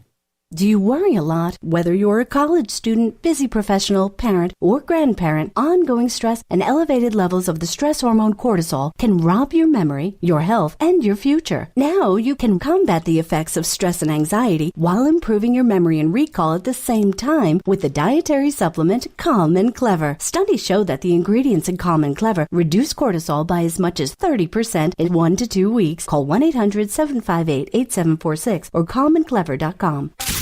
You listen to us, and we listen to you. And so does the CIA. KGRARadio.com.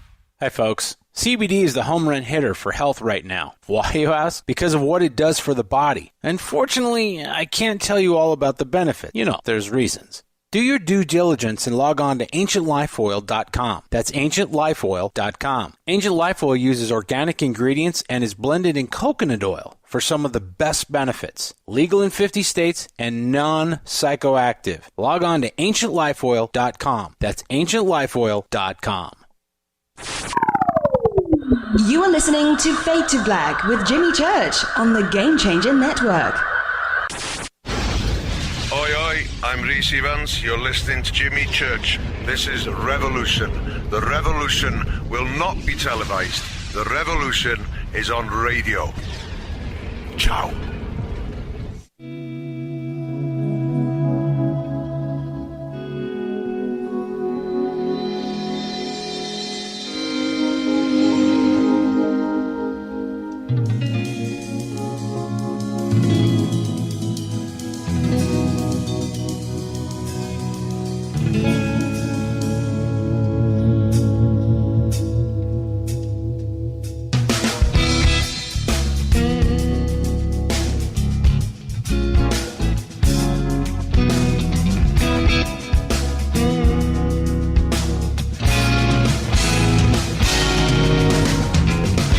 All right, welcome back. Fade to Black. I'm your host, Jimmy Church. Tonight, live from the UK, we have with us the one and only Hugh Newman.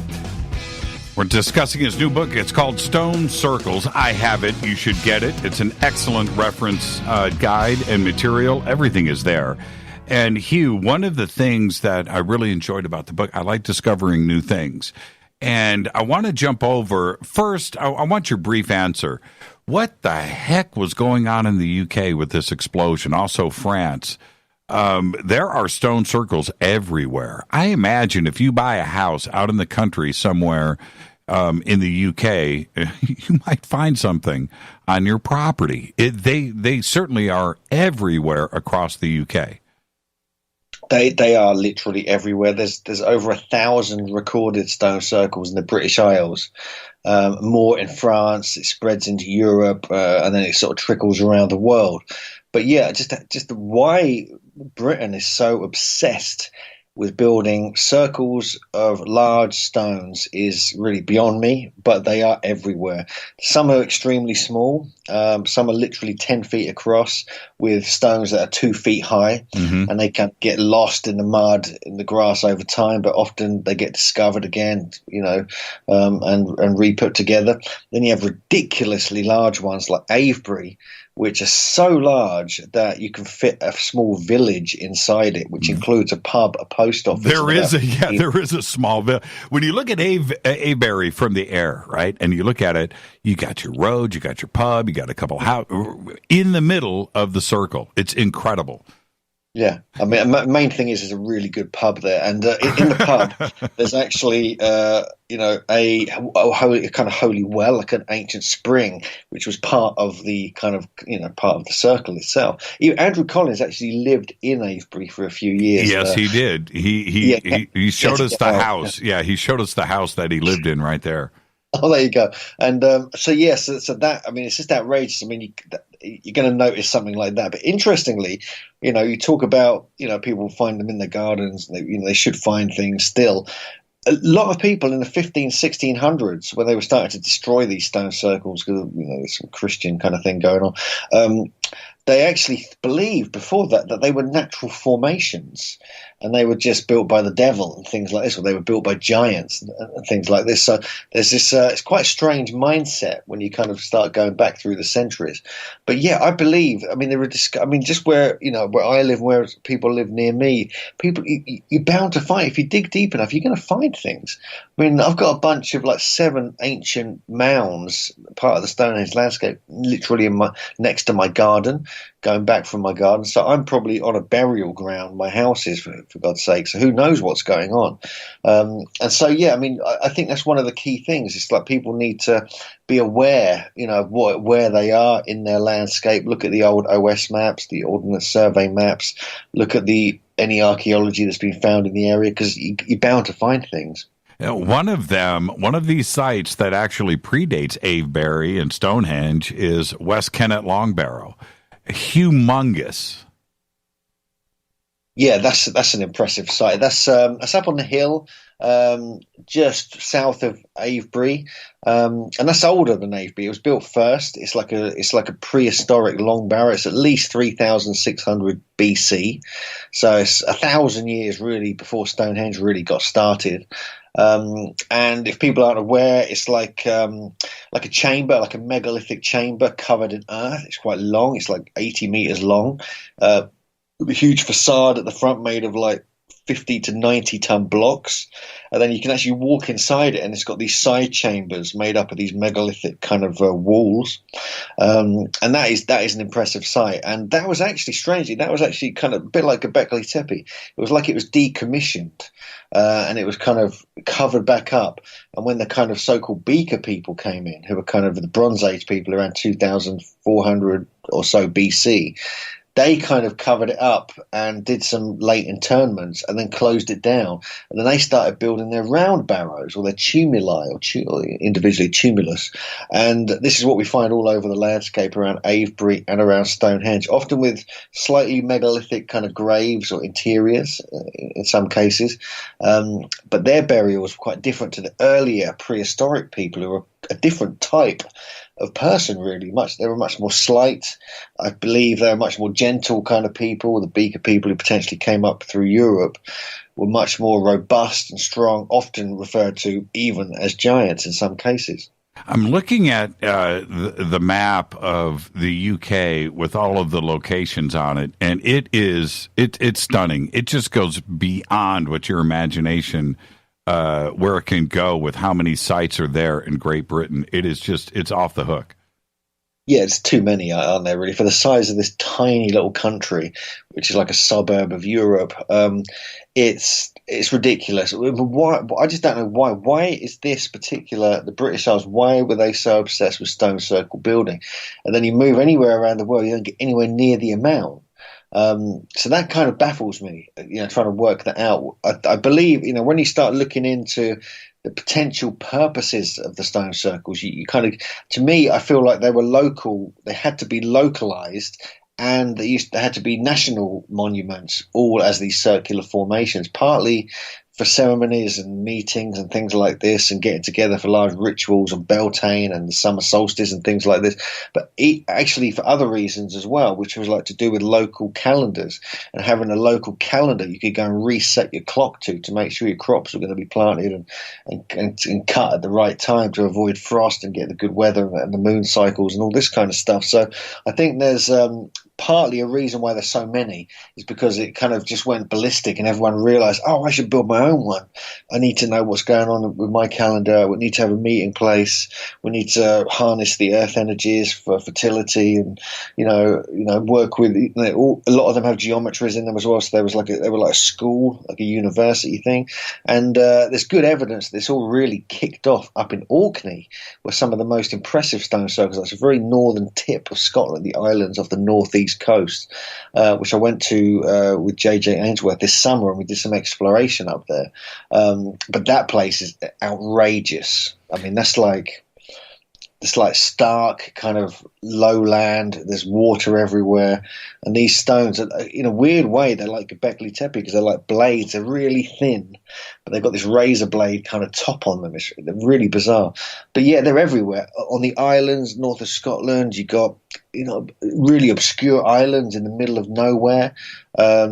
In mountainous regions, in like complete swampland, on chalk ridges, in hard rock areas. It's just crazy that they're everywhere you can think of. Now, I have a problem with the population. It seems like there's too many stone circles with huge stones, and they are everywhere. But I just don't see Great Britain being populated enough back then. When you go back, to 6,000 BC, 5,000 BC, there wasn't that many. It wasn't that large of a population to support this.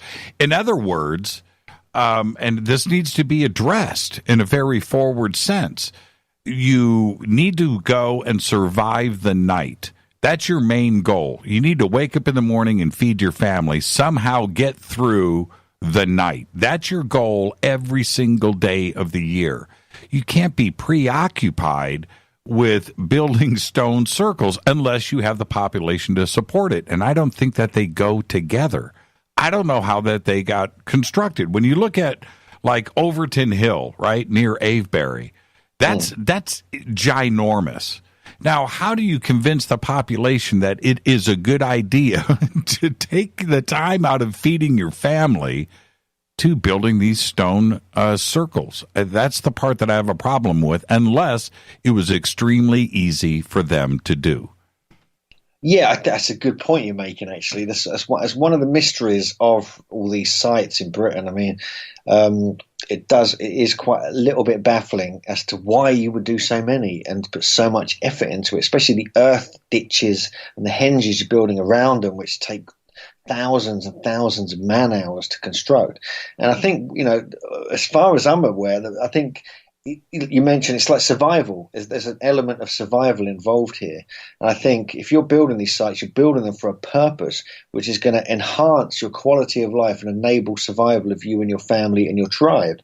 And I think this is where the fertility aspect comes. This is the brilliant work of John Burke, who you know about, who wrote Seed of Knowledge, Stone of Plenty with Kaj Halberg. He unfortunately passed away a few years ago.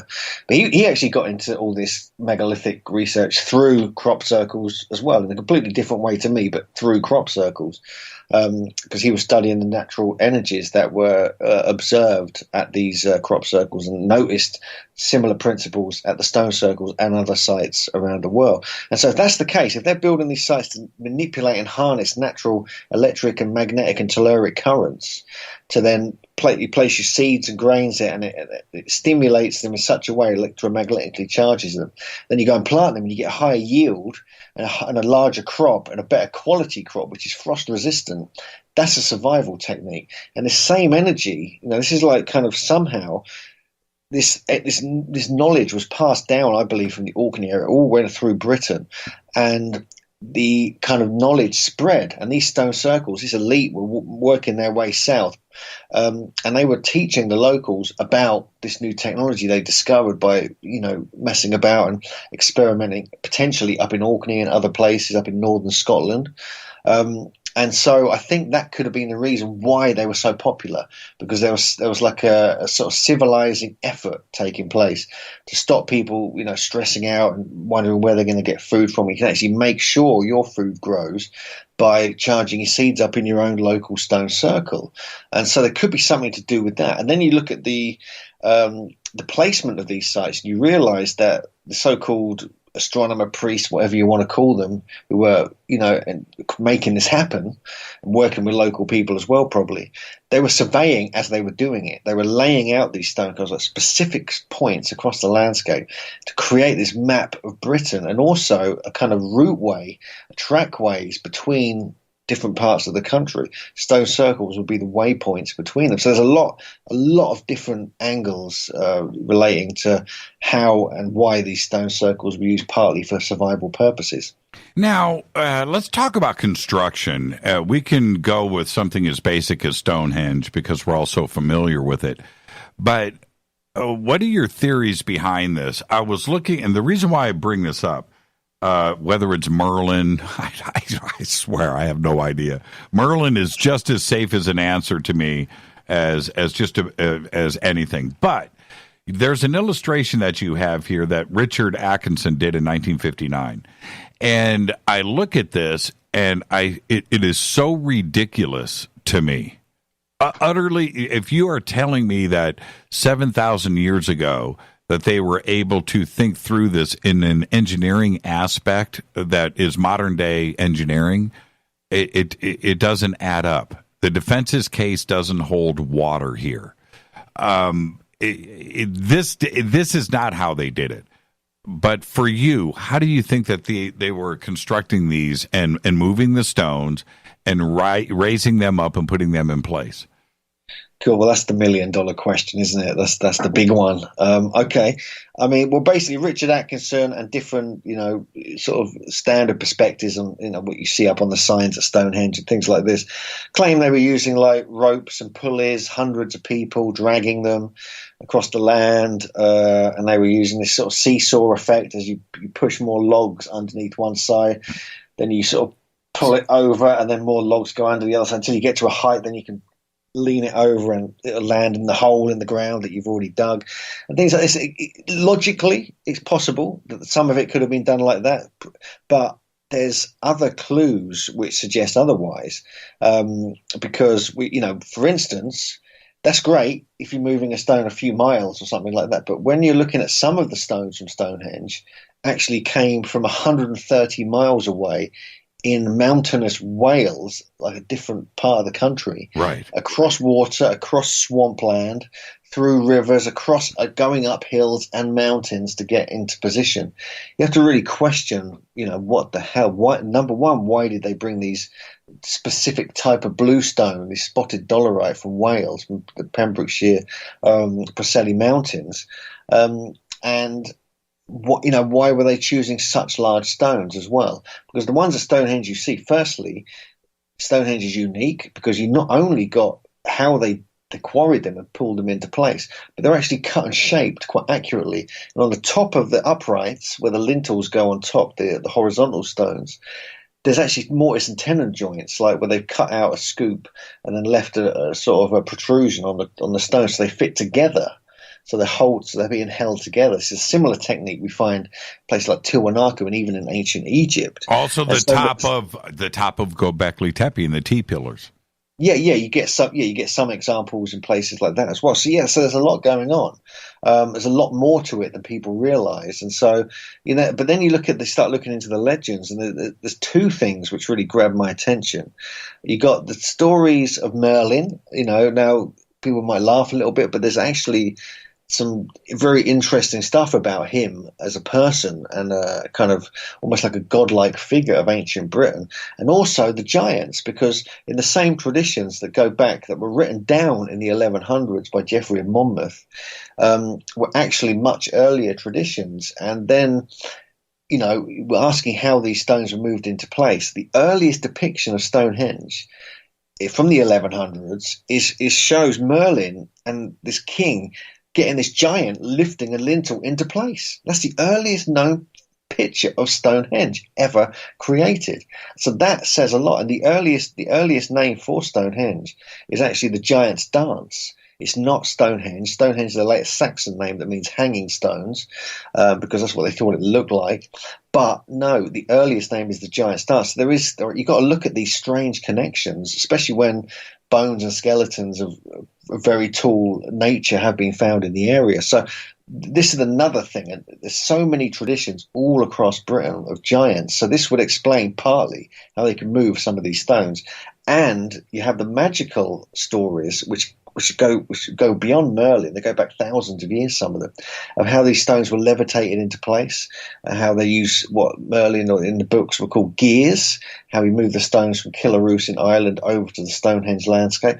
And the stories just go deeper and deeper. And so it's really it really needs a little bit more investigation, but that there's some aspects which are there for us to see.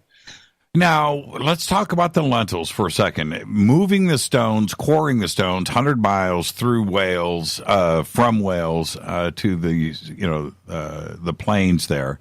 That's one aspect.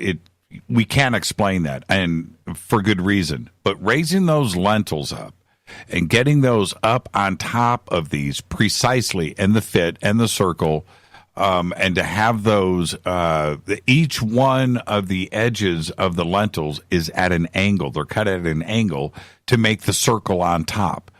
An extraordinary feat of engineering by today's standards, let alone going back 7,000 years to 5,000 BC. I have a problem with that. I've got big problems with it. I can't explain it. How do you think that they raised those lentils up 25 feet? No, that's a good question. I mean, I think you've got to speculate on this, really. But I mean, like I said, there's a picture that shows a giant doing it, Jimmy. So it's giants. I think if you want to, if it sounds strange, but it's a strangely logical conclusion when you're trying to work certain things like this out. But I think, if they could build Stonehenge and people could build the pyramids, they could build Gobekli Tepe. They knew what they were doing. They had a secret way of doing this, whether they're employing local giants, whether they were kind of using magical harmonic sound techniques, whether they were using cymatics and the human voice to raise, to like sonic effects to raise stones off the ground and put them into place.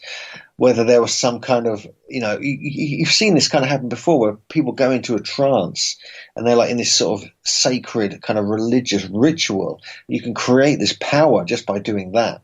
So there's different potential ideas, but I'm sure one of those or some of those together, do hold some clues as to how they did it. Well, and the fact that they are carved intentionally with a curve, and then to have the angles on both sides of the lentil stone to make the shape of a circle. We're talking about Stone Age man here. Yeah, exactly. No, this is it. This is why. I mean, Stonehenge is unique, by the way.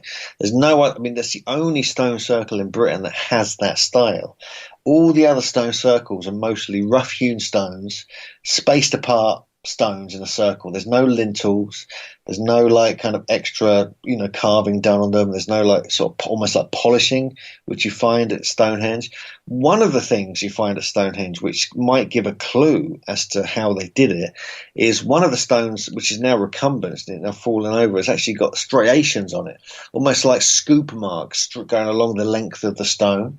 Now, I've seen this very recently in Aswan Quarry in Egypt. I've seen the same thing at Ollantaytambo in Peru. I've seen it at other places around the world, even in Easter Island, I believe, as well. And so you're looking at what the hell's going on. It's almost like they're just scooping the stone, like it was soft, like it was like butter or like cheese or something. Right. And so that might give a clue that they were somehow softening the stones. And then you've got to look at people like Edward Lidskounin from Florida, who created Coral Castle. I mean, this guy created hundreds of tons of stone, cut and shaped, precision carved on his own.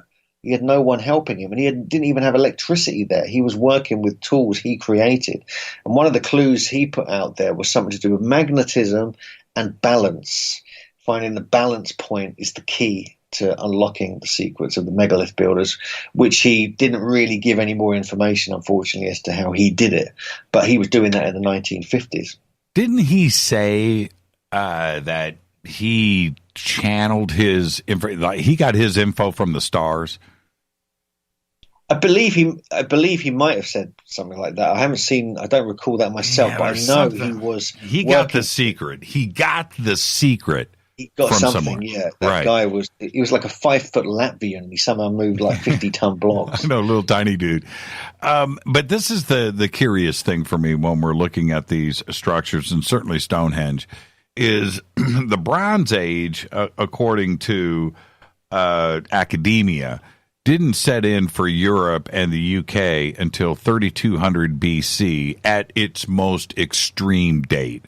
You can comfortably, get into 2000 BC, 1500 BC, and have a comfortable date here. But that Stonehenge is now predating the Bronze Age by 2,000 to 3,000 years. That is a long chunk of time to not have any metal utensils to carve these stones and to quarry them. They did it with nothing, with chicken bones and stone rocks. I just don't see to have the ability of high engineering, high technology, if you are going with orthodox academia, which is trying to force feed us these dates, and that they just did it somehow. And that is their answer. Yeah, no, I agree. I mean, there's something about that to be said, actually. I mean, I get a sense, the more I've looked into it, the more I've kind of studied this, is that there was an elite in Britain. There was an elite. They were working. They were traveling around the country. They were teaching people things. There was they were teaching people the higher arts of astronomy, farming, agriculture, calendars, things like this. And one of the things they were teaching was megalithic construction. And I believe if there was any secret technology, they're the ones who had the technology, and they're the ones who kept hold of it. And they used it wherever they went, and then they'd move on to the next place.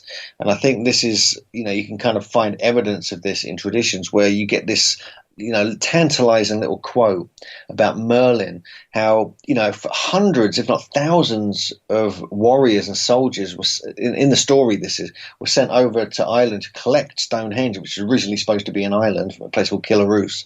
And they couldn't move it. They couldn't even topple one stone. So Merlin went over there, and he did it effortlessly by using something called gears.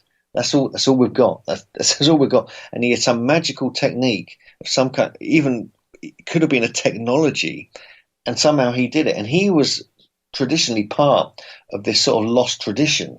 Not really the Druids, because they came later, but a similar kind of thing, but much, much earlier. And so I think this is what we're dealing with here. We're dealing with an elite. They had the technology. They knew how to do it. They could have been using magical powers. They could have been sorcerers.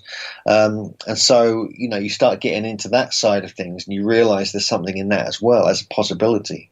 Now, let's talk about, we've got to take a break right here, but I want to talk about the ley lines, or the geometry behind some of the lines where these stone circles are. And I want to concentrate on Britain, because you've got an illustration here.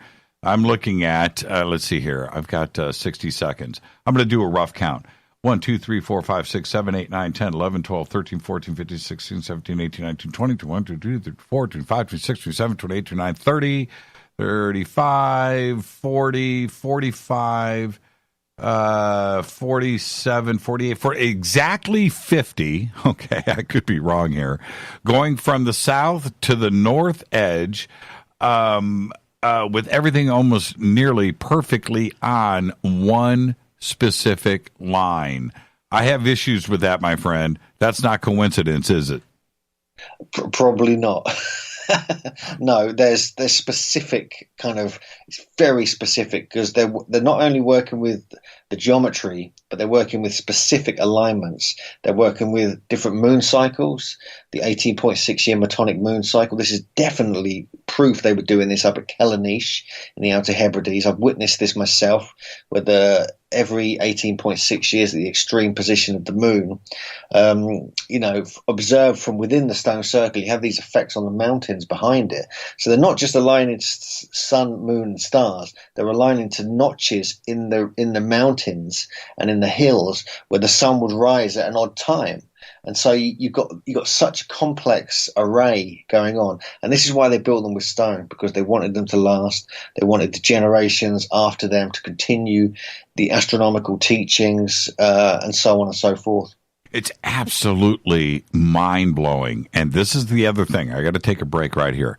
But this is the other thing for me. It is the fact that this angle in degrees going towards, again, just left of 12 o'clock, very similar to the alignment up at Gobekli Tepe. And I don't think it's coincidence. They're pointing at something here. And could it be Cygnus? Should have had Andrew Collins on the show tonight with you. Nobody says Cygnus quite like Andrew Collins. Our guest tonight, Hugh Newman. This is Fade to Black. More with Hugh right after this short break. Stay with us.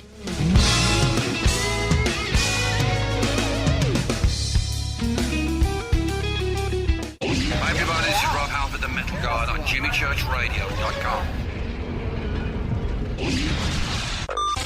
This is KGRA Digital Broadcasting Station, Salt Lake City, Utah, Van Buren, Arkansas. Okay, nurse, let's get this man to the ER stat. Right away, doctor. We see this every day. Heart attack or angina pain due to blocked and clogged arteries. Chelation can remove obstructions or blockages from arteries and help avoid painful and expensive surgery. Now there's Angioprim. It's a liquid oral chelation product that you take with juice. You start to feel the results fast. Angioprim increases blood flow all over the body, and that means more energy and strength to take on the day with less aches and pains. 60 years of research has gone into chelation, and Angioprim is the result. A safe and easy way to unblock your veins and arteries from buildup that slow circulation. Paging Dr. Jones. Please report to the emergency room right away. Log on now for a special radio offer from Angioprim. That's angioprim.com/radio. ANGIOPRIM. Angioprim.com/radio or call 877-882-7221. That's 877-882-7221. So, you love talk radio? Then you'll love TalkStreamLive.com. TalkStream Live is always on, 24/7 with the best streaming talk shows. Find your favorite talkers and discover some new ones. It's free, readily available online or on any smartphone or tablet. Finding your favorite talk shows all in one place has gotten a whole lot easier. Just go to TalkStreamLive.com. Be sure to download the free apps from Google Play or the iTunes App Store. Your contact for current news and trending topics. KGRARadio.com. Hello, Fadernauts. This is Jimmy Church, and I'm introducing New Pharma, a company whose products are based on science. Human function based on the endocannabinoid system, or ECS. New Pharma firmly believes in this science, and their research indicates that support of the ECS provides the beneficial effects for a healthy lifestyle. New Pharma's science includes relief capsules for pain relief, sleep capsules, which are natural support for occasional sleeplessness. Foundation is support for your ECS, and Fit capsules support your active lifestyle. Just click on the banner at JimmyChurchRadio.com and use the promo code F2B for a 33% discount on all of their products. Or visit newpharma.com for all of the knowledge on the science. That's GNUpharma.com. Gobekli Tepe. Did you know that when you're on the road with limited data or Wi-Fi available, you can still listen to every minute of Fade to Black by just calling 605-562-4482. No smartphone, app, or internet needed. It saves your data plan and no extra cost if you have unlimited minutes. Just call 605-562-4482. You can listen to me, Jimmy Church, on any phone, anytime, anywhere. Gobekli Tepe.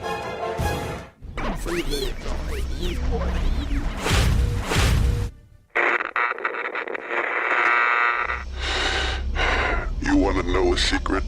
I love ponies. I really love ponies. I'm serious. I couldn't stay sane without ponies to brush. Why Fade to Black?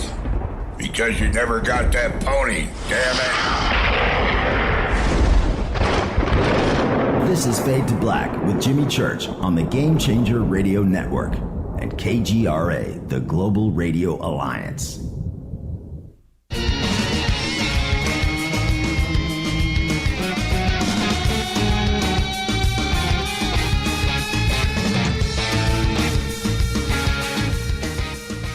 All right, welcome back. Fade to Black. I'm your host, Jimmy Church. Our guest tonight, Hugh Newman. We're talking about his new book.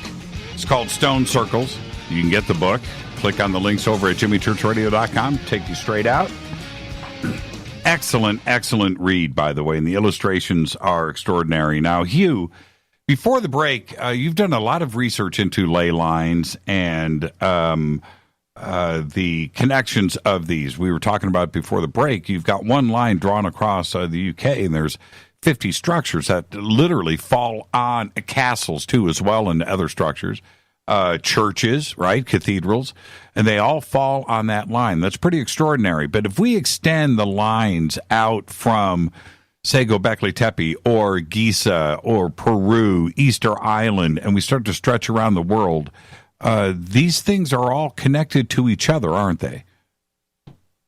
They certainly are. This is, you get kind of global ley lines, if you like, where these, become known as earth circles, where they stretch all the way around the world like a hoop and reconnect where they begin. And so we do find some examples of that. There are some ones we mentioned in the book. Also in my Earth Grids book, we go into this in much more detail. But it does suggest that they were surveying not just Britain, they were surveying the planet in ancient times.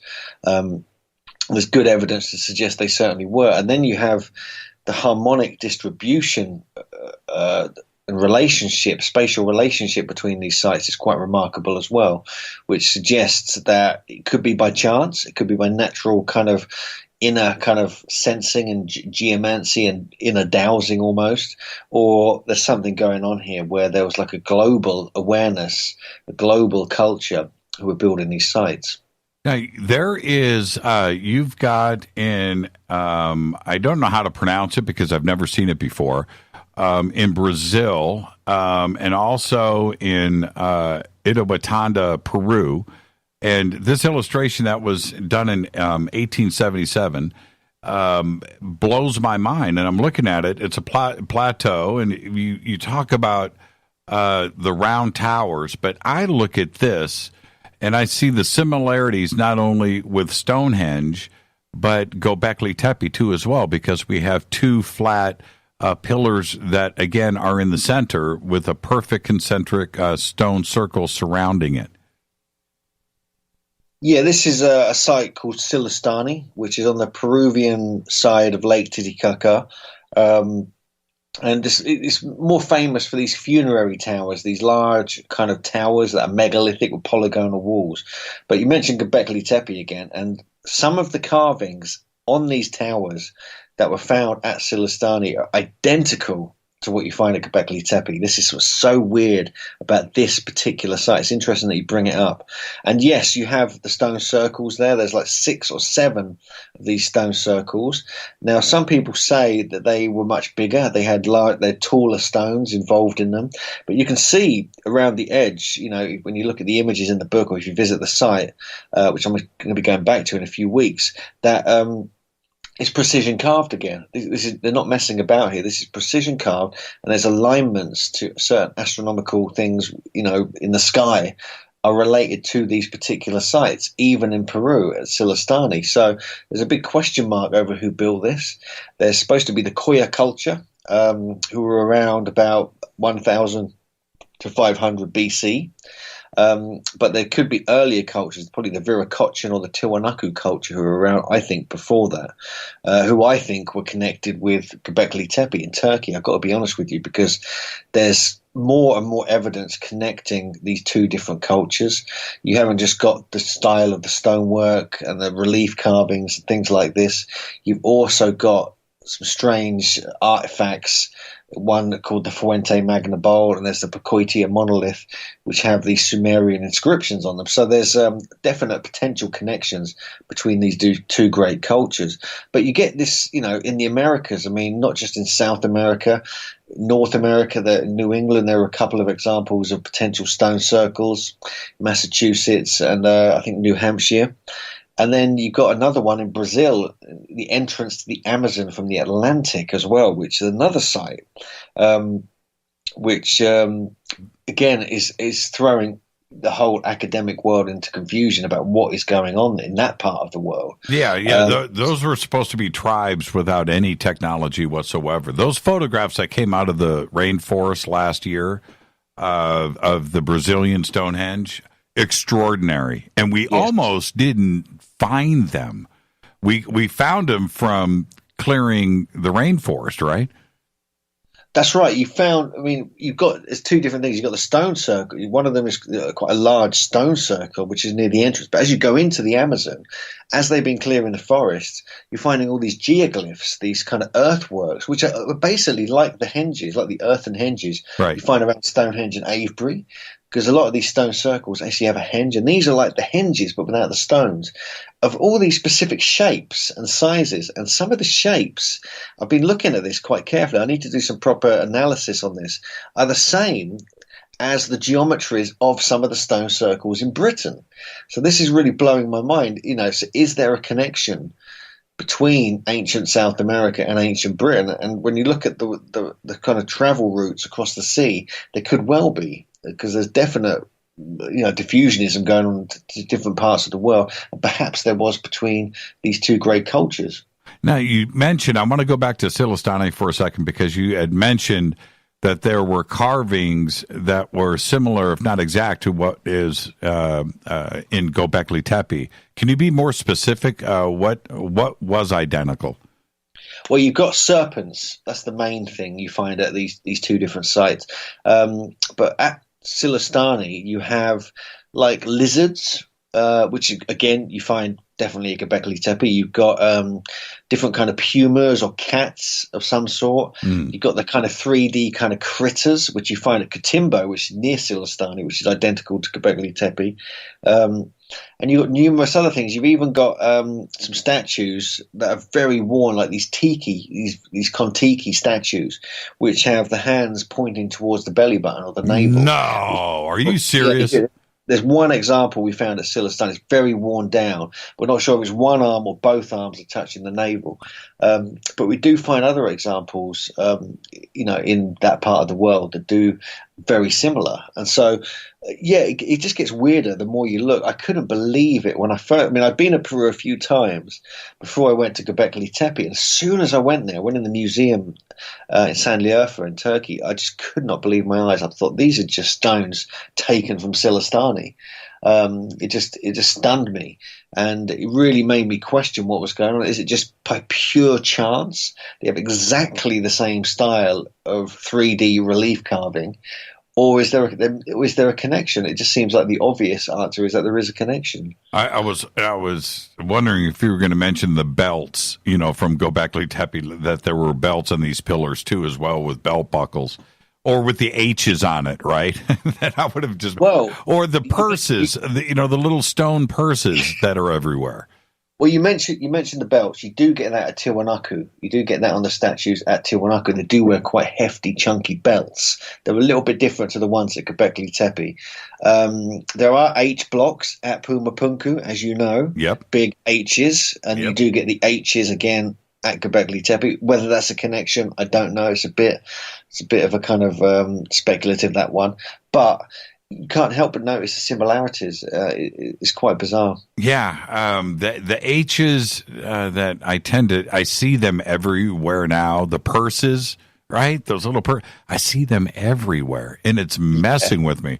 The Anunnaki had them. The Egyptians were running around with these purses, and there they are at Gobekli Tepe, 5,000-7,000 years before the carvings in Sumer or the Giza Plateau, or throughout Egypt. I shouldn't say the Giza Plateau; they're not there, but other reliefs throughout Egypt.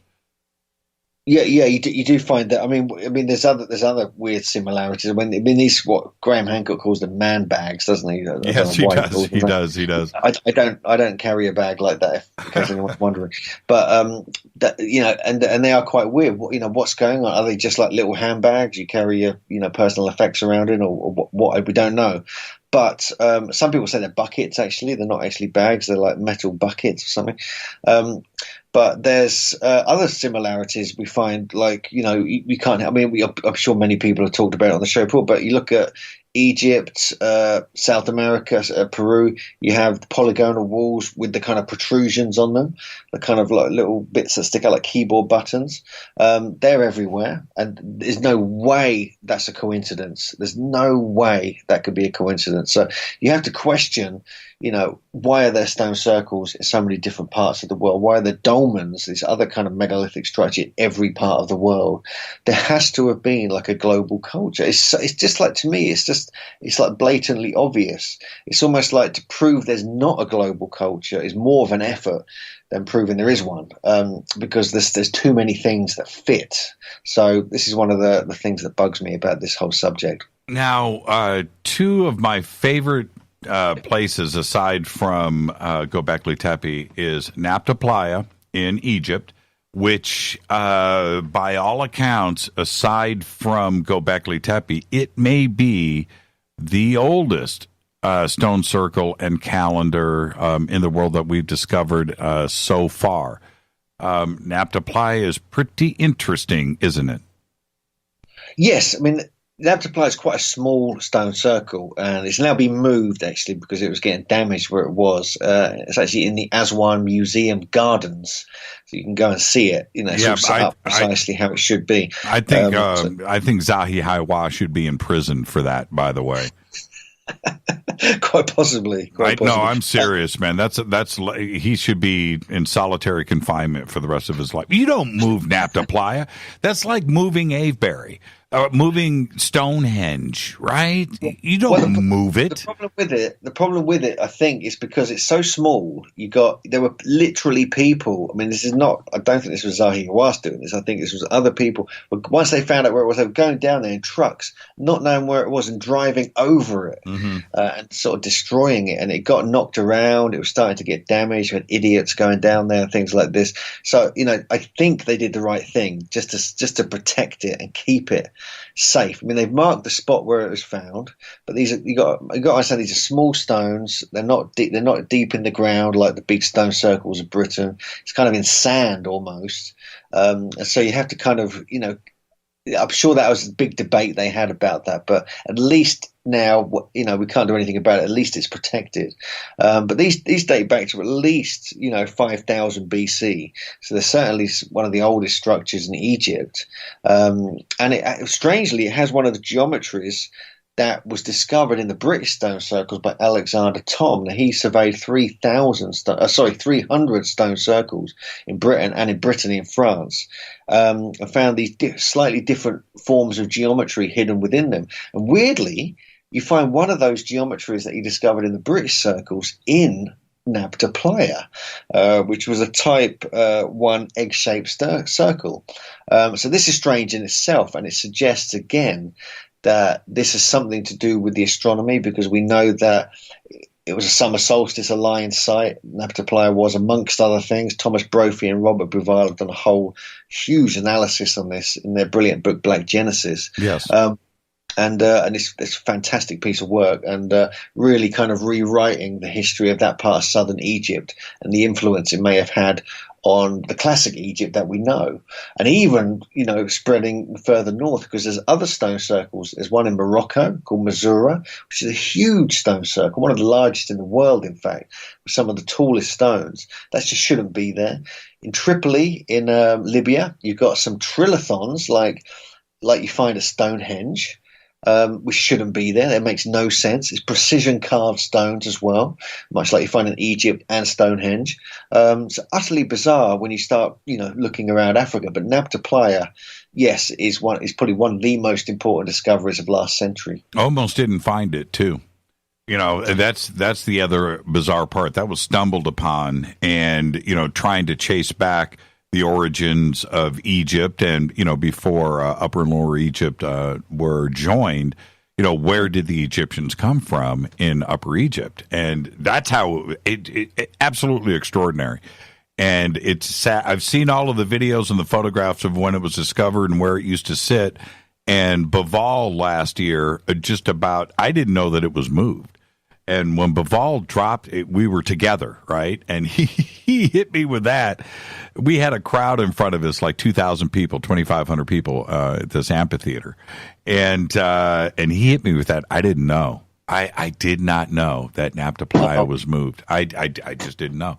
But the other site that I think is about to reveal, I think over the coming years, is Malta. Malta is extraordinary, but for me, and I want your answers with this, I want to talk about the stone circle evidence there, but I don't think Malta's talked about. I think that they don't want people to go to Malta. I don't think they want the tourism. I think there's something hidden. In Malta. I think it's significant. You could be right. I mean, you're looking at a very high level of megalithic construction here as well. And then before Gobekli Tepe was discovered, it was actually the oldest freestanding temples on the planet. That's right. And so it's kind of like Gobekli's taken over that kind of record. But they found Neanderthal remains on there, Neanderthal caves, so we know it was inhabited from a very, very early time. And you have the hypogeums there, Halsafini hypogeum on the Maltese mainland. You have other hypogeums, which are so well carved out of solid rock that we have to question who was doing that at that time. It's a different level to Gobekli Tepe, although it's a few thousand years later, but it seems like it was certainly influenced by the same, the Gobekli Tepe culture, if you like. Also, they found all these huge amounts of these kind of almost like bread loaf-shaped, elongated skull people, thousands apparently. That's right. They've disappeared. No one knows where they are. There's like some cover-up. So the dates could go back to much earlier. There's also like lots of this sort of symbolism we find in different parts of the world. And we have Gigantia on Gozo, which is one of the largest megalithic temples I've ever seen. It's incredible. There's also traditions of giants there. We have the goddess Sansuna, who was supposed to have created Gigantia at the site by dropping stones from an apron as she strided across the landscape. And then when you look at where she was supposed to have strided across the landscape, we find multiple sites in a straight line, like a ley line. And so we have these traditions of giants, megalithic sites and ley lines all blending together. And we don't just find that in Malta and Gozo, we find that in Britain and Wales specifically. And so, we have to kind of question, what is that all about? Why were there these traditions? And they talk about secret tunnels between sites, which are often representations of ley lines, but sometimes they're actual tunnels as well. But yeah, I think Malta, there's a site we feature in the book called Zara Stone Circle, or Zagra, different pronunciations, one of them's wrong. And that's right next to Gigantia on Gozo, and that's like a submerged, almost circular arrangement of stones, but within it was like a temple and like subterranean, so it was built into the ground and then covered up. You can't go in there at all. You are not allowed in there. They cage it all off. We tried to climb the fence a couple of times, and I stayed there for a while a couple of years ago, but no chance of getting in, unfortunately. And it's like 200 feet. Yes. Some of it is, it's vast. Originally it was vast, but all you can see of this particular site now is just not much. There's not much left. It's been vandalized. It's been left to rot. They built a fence around it to try and protect it. But really they should do a bit of reconstruction on that just to put it back into its more the way it should be, because it's just they've just left it, to rot. And a lot of sites in Malta are like that, but there's just not much you can do about it. Obviously in Malta as well, you've got the cart ruts as well, which is another mystery I've been researching, where these sort of almost like kind of look like tracks, like car tracks in the rock, going all these different angles and curves across the bedrock. And you find that not just in Malta, you find it in Sardinia, you find it in France even in Mexico and other places, Turkey. So there's a lot going on in Malta that is yet to be explained. I can't, when I look at the grooves and I look at it suggests one thing and one thing only to the eye, that those were wheels, that there was like almost maybe even a train. I know it sounds bizarre, but it's predating the wheel by, a long, couple of millennia possibly. But what were they transporting on top of this? right? It's a track, right? There's no other way to explain it. Yeah, they look like tracks. I mean, why else would you? I mean, you wouldn't just do it for fun. You wouldn't just carve out a load of stuff in the ground, spend years doing it for fun. I don't think. I think they were trying to move things along, so they must have had some kind of wheel. And it looks like there was two wheels, one on either side. That's why the name cart ruts came about. But that could be the way they move stone. I think they could soften the stone somehow. There's a lot of traditions that talk about this, somehow softening the stone so they can move stuff around. That's how they constructed some of the sites. They were able to soften it so they could shape it how they wanted it. So there's some theories that are kind of emerging with that in mind. But there's the story that came out 2 years ago, that there was like a scientist from Europe who was convinced that the cart ruts, his dating of them was millions of years old, right? And that people back then, either they were time travelers or aliens or something even weirder, and they were traveling about. And this is what's left, in the rock that proves that. And he was utterly convinced by this. It got in all the national newspapers. So there's some odd ideas, even from academia, coming about what these were used for. Yeah, there's something about Malta, I think, not only with the elongated skulls and the populations there, but it is the thousands of years of construction all over Malta and the neighboring islands. There's something they're covering up. I'm telling you, there's something going on in Malta, and we're going to find out. Just like Antarctica, just like Giza, the missing Atlantis, whatever you want to point fingers at, there's something going on in Malta, and I think that there's a cover-up. I don't think that they want anybody to know. Well, we're going to have to find out for ourselves, aren't we? That's why we have you, Hugh Newman. That's why we have you. All right, so what's going on in your future? Do you have any tours going on? Is there any public speaking, a new TV show coming out? What are you doing?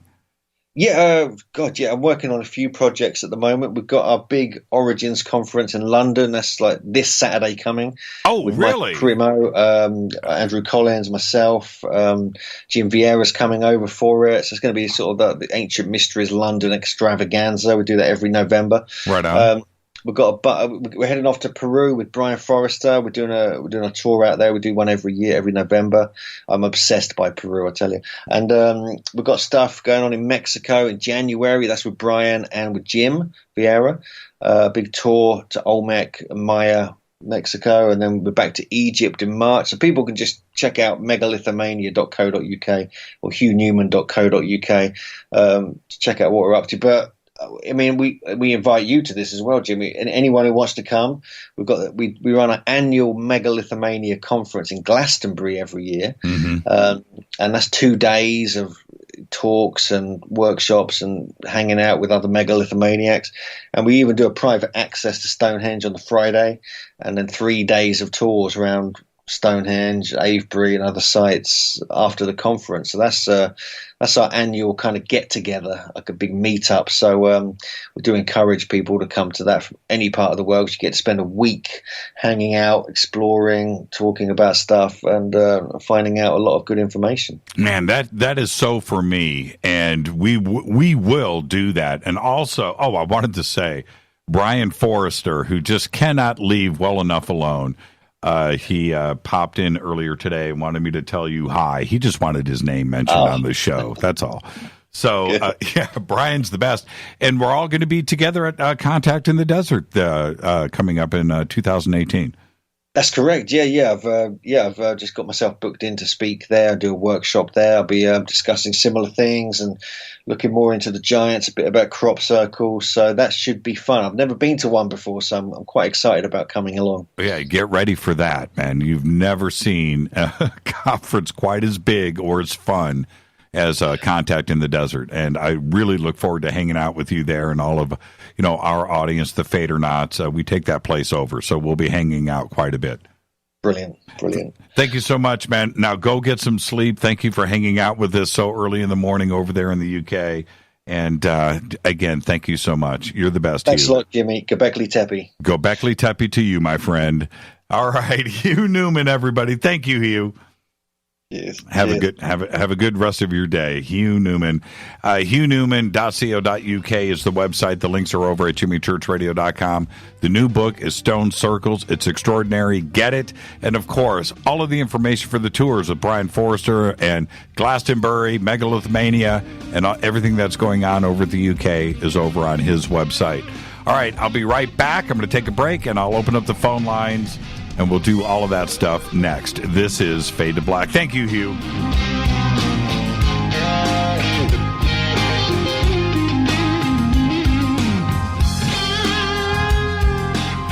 Hey, what up, y'all? It's your girl Vivica Fox here, and you are listening to my boy, Jimmy Church, on JimmyChurchRadio.com.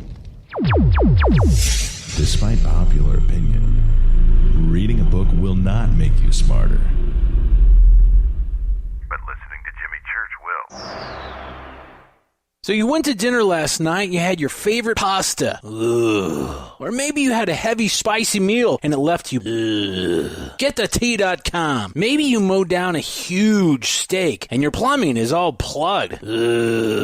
GetTheTea.com. Our super strength tea will take care of your occasional. Ugh. It's all organic and non-GMO. Get rid of ugh. We have so many great supplements, but our super tea is number one. GetTheTea.com. That's GetTheTea.com. So, you love talk radio? Then you'll love TalkStreamLive.com. TalkStream Live is always on, 24/7 with the best streaming talk shows. Find your favorite talkers and discover some new ones. It's free, readily available online or on mobile with any smartphone or tablet. Finding your favorite talk shows all in one place has gotten a whole lot easier. Just go to TalkStreamLive.com. Be sure to download the free apps from Google Play or the iTunes App Store.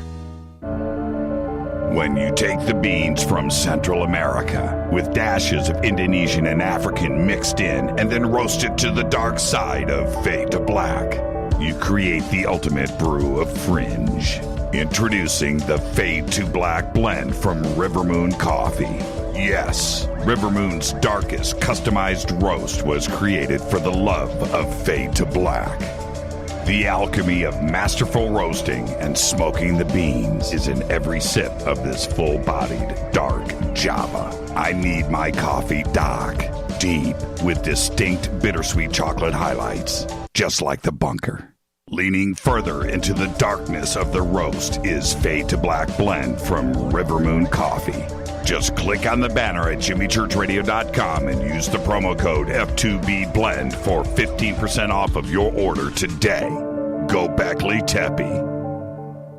Hey, can we talk about something serious for a minute? Your age. Getting old has its perks. But remember, being a few years younger, you know, your hair was thicker, you didn't have so many wrinkles, that extra weight wasn't haunting you, and you just felt better. Well, we can't turn back the clocks and go back 10 or 15 years, but you can start feeling and looking 10 or 15 years younger with Nature's Youth RSF. It's a doctor-formulated daily supplement that helps your body maintain its peak performance and fight the aging process. Imagine sleeping better, looking better, and feeling better. See how Nature's Youth RSF has helped thousands of people just like you at nature'syouth.com. nature'syouth.com. The holidays are coming. Imagine how it will feel when your family and friends are asking you what you did to look so good. Your secret will be Nature's Youth RSF. It's time to start looking better and feeling better. Learn more and order your Nature's Youth RSF at nature'syouth.com. That's nature'syouth.com.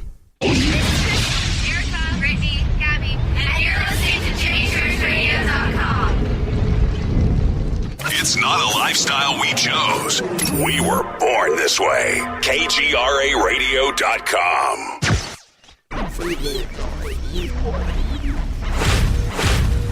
This is KJCR at JimmyChurchRadio.com.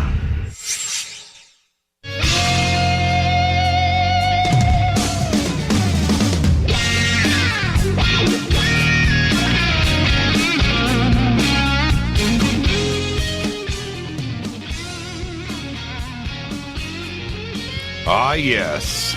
Hugh Newman. Thank you so much, Hugh.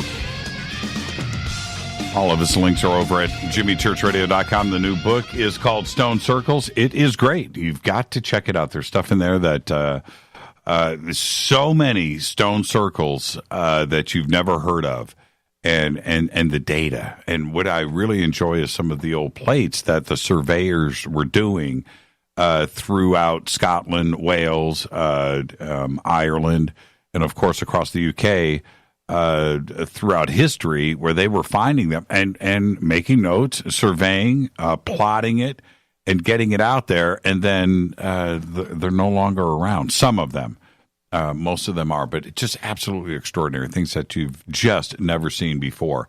Now, I want to remind everybody, we announced it tonight, our next podcast host, late night talk podcast host contest is up, and now you can go and you can sign up over at jimmychurchradio.com.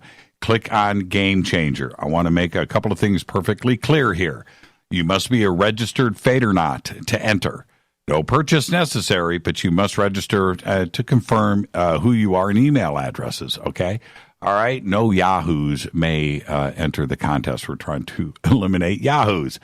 And you have to live in the United States, and that is because there are so many different international laws around the world that deal with contests. We can't possibly even come close to complying with all of the countries around the world. So you have to be a resident of the United States. You have to submit an official pitch, just like you would pitch any network, anybody out there, any radios, how you would pitch somebody on your idea. That's what we are looking for here. We're looking for creativity, conspiracy, late night talk, whatever that you feel that you need to speak about, and that falls under that umbrella. Okay, no music, no crocheting. Nothing like that. Okay, we're not interested in that. We want the next late night talk show star. Okay, all you have to do is submit your podcast name, an audio recording, and of course artwork and logo. Think through this. If you're going to pitch this to me or another head of a network, you're going to go in ready to go. You're going to have the name, your logo. You're going to tell that network that you are ready to go. This is what you need to do, and this is it. We expect the same from you. It's really that simple, okay? Now, all of the rules are over at jimmychurchradio.com, and the entries must be received by November 30th, 2017. The contest is running from today through November 30th. We would like to make an announcement by Christmas. Okay, December 25th. That's what we're looking at here now. We don't know how many entries are going to come in. It may be a huge amount. So, and it would be a really cool Christmas gift, wouldn't it, for somebody out there? The grand prize, the only prize, is courtesy of Tascam, is a Tascam Mini Studio Creator US42. I've got it right here. If you want to look right now on the bunker cam, there it is. Okay? There it is. It's got everything in there that you need. It's got 2 microphone inputs. It's got trigger buttons. It's got a mixer, compressor, effects, audio interface. Everything that you need is right here. I wish I would have had this when I started off. Fade to black. And, of course, everybody needs a great pair of headphones. There you go. Great pair of headphones. And, of course, you need to have a professional microphone. I'm holding everything up for the bunker cam. There you go. Okay, a Tascam TM95GN microphone, cables, everything that you need is included. Okay, so it's all up to you. The winner is going to have a complete podcast studio, full-on professional. Okay, and the best part, yes, we need your podcast idea. We need artwork. We need the recording. We need all of that. But it's about your talent, your voice, your ideas. And then after we pick the winner and the prize is shipped out and plugged in, I'll be there to assist you, to get you the best sound, to make sure that you understand everything and know how to get through a podcast production. And then we will broadcast your first podcast here on the Game Changer Network. So we're going to give you the audience. we're going to give you the recognition. We're going to give you the gear. We're going to give you everything that you deserve. The rest is up to you. Okay? Think about that. This is an extraordinary opportunity for that person out there that just needs to get their voices heard. And we will take care of it. Okay? All right. So the contest starts today. No cheating. Oh, and above all, and I want to make this clear to everybody, you can't have a current podcast out there. That's not what we're interested in. We're not looking for a new host of Fade to Black. We're not looking for somebody out there to get the edge up on. No, we want somebody that has been held back because of gear. Maybe it's money. Maybe it's opportunity. Maybe it's just fear. Maybe it's not knowing what to do. That's what we're looking for. There is somebody out there that is extraordinary with talent that has something to say. Okay? And we are going to find that person, whoever it is. Okay? All right. Again, all of the rules, how to enter, everything. There is a special email that you have to send everything in on, and it is all over at jimmychurchradio.com. Click on the Game Changer banner at the top of the page. All right. Where am I? I want to get to some crazy news here. And this is something else that, by the way, phone lines are open. I didn't click on it. Well, they're open now. Okay, let's just let's get this out of the way. Let's go right now. Hi, you're live on Fade to Black. Who's calling? Damien from Hamilton. Hey, Damien. How are you? I'm doing well, Jimmy. A great show. Like, I don't know how we say that, but every time all your guests are great, and it was just a good show, Jimmy. Yeah, how are you guys doing? Oh man, it's just great, man. It's just a great day around here, and having the week that we had here on the show, it's just been so much fun. It's just one of those. Yeah. It's just one of those perfect weeks on the show. Last night with Jack the Ripper with Randy Williams and the solving of Jack the Ripper on Halloween was pretty epic here. And then of course, Dave Schrader on Monday coming in with his Frightmare Tales. Just a fun, extraordinary week here on Fade to Black, man. I'm just quite happy. And then tomorrow, another Fader night, and there you go. But it's been a great week. Yeah, Jimmy, and like, it's like, I think it was last night's show when you were talking about how, the media, how it keeps on pulling off all these, I don't know, it's like one thing after another.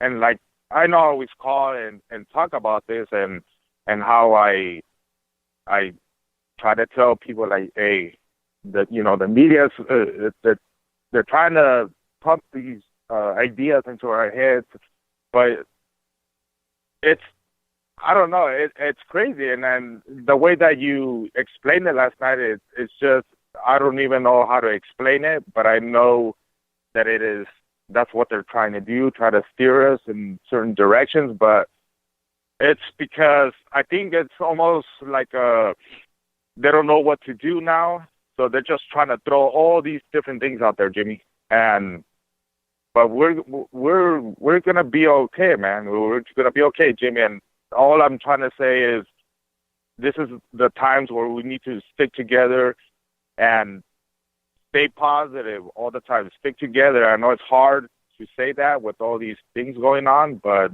we just have to do it, Jimmy. You're absolutely right, Damien. Absolutely right. And the best thing, if anybody ever wants to test what I have been talking about over the last few years, it's very simple. Just take a 7-day break. Take a 7-day break off of the media, off of the news, off of YouTube, and go out, leave the house, go talk to some friends, go out to dinner, go watch a couple of movies, walk the streets, go to a park. Take 7 days off. Take 7 days off, and then come back, and you're going to be in a great mood. You're going to feel great. You're probably not going to understand why. And then go watch the news for 30 minutes. and watch the darkness return. And that's my proof. If you want to test my theory here, there you go. Go and do that. Thank you so much, Damien. And I hope you had a great Halloween. Thank you so much, my friend. All right. Thank you so much. And positive thoughts to everybody. And you guys have a good night. And thank you for everything, Jimmy. Absolutely. We'll see you tomorrow night on the show. But it's really true. And I mentioned yesterday that watch the news today. How are we possibly going to top what happened yesterday in New York? Oh, by the way, the Astros clinched the World Series tonight by beating the Dodgers 5-1 here in Los Angeles at Dodger Stadium.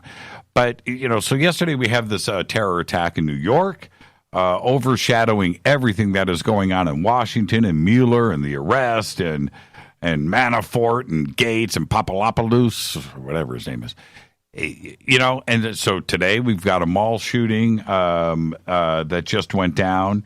The latest is that 2 people were killed in that. And that happened in Colorado. It was during the show tonight. I didn't want to interrupt the show with this. I was waiting for more data to come in. But the news about everything else that is going on has been overshadowed. So what is going to top this? Because certainly Las Vegas and that was overshadowed. Mueller overshadowed. North Korea, nuclear war, these huge headlines that have been occupied. We cannot forget what just happened in the Caribbean, in Florida, and in Texas, and in Mexico City.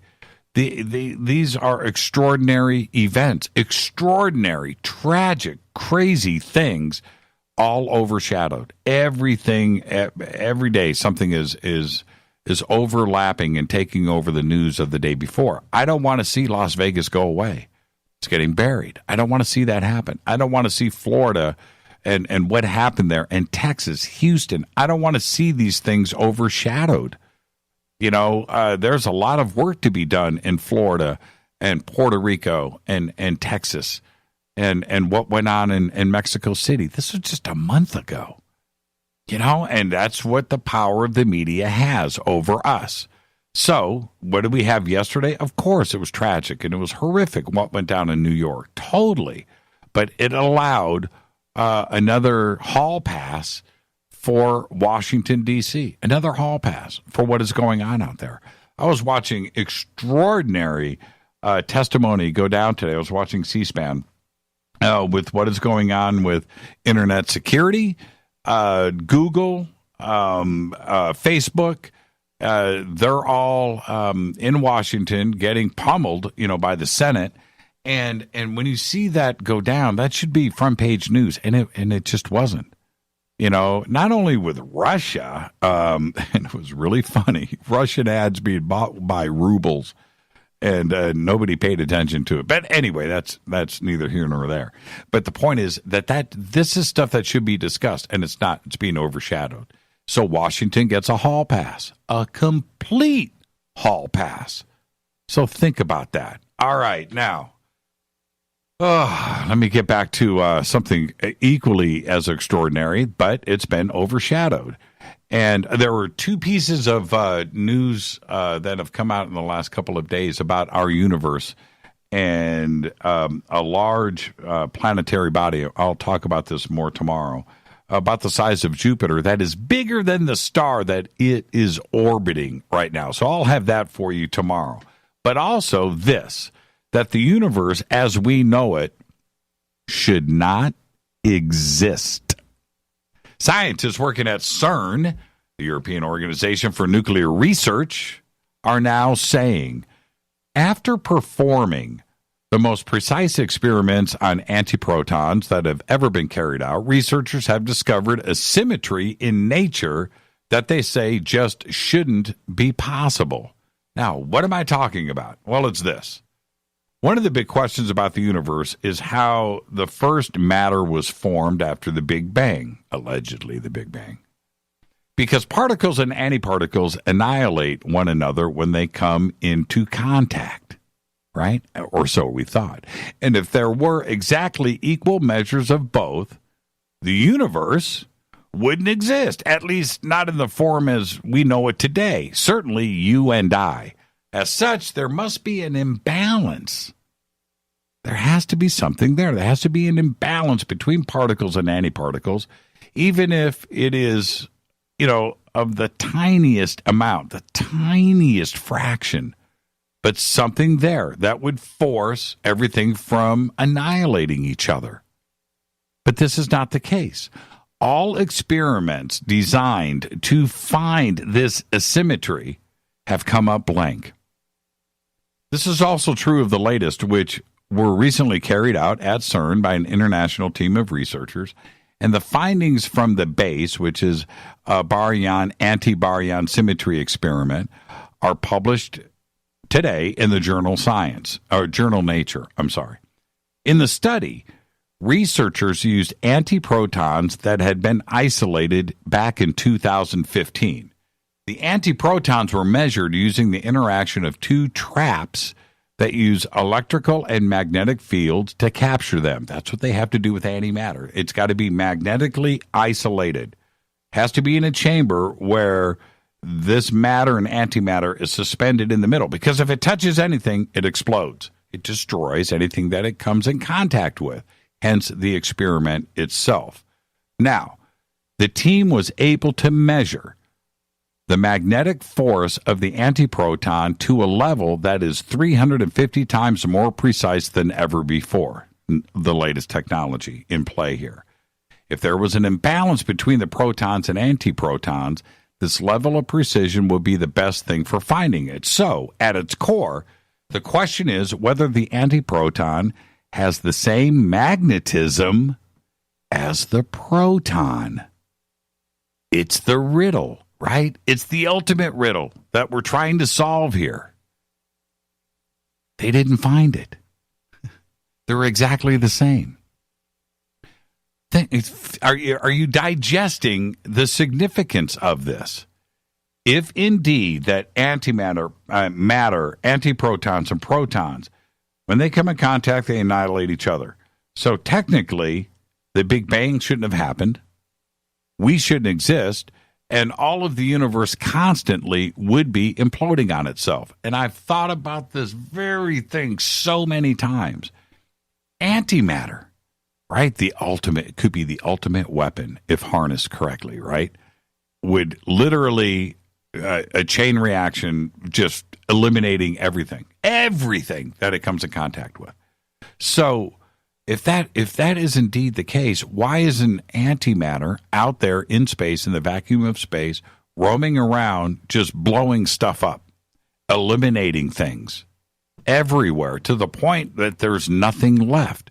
There has to be an equal balance of both. And if they make a contact with each other, everything is eliminated. It's annihilated at contact. We have proven this at CERN. We have made antimatter. We collect antimatter. We suspend it. It's done in very, very small amounts, allegedly. There could be more than that, more than we know about.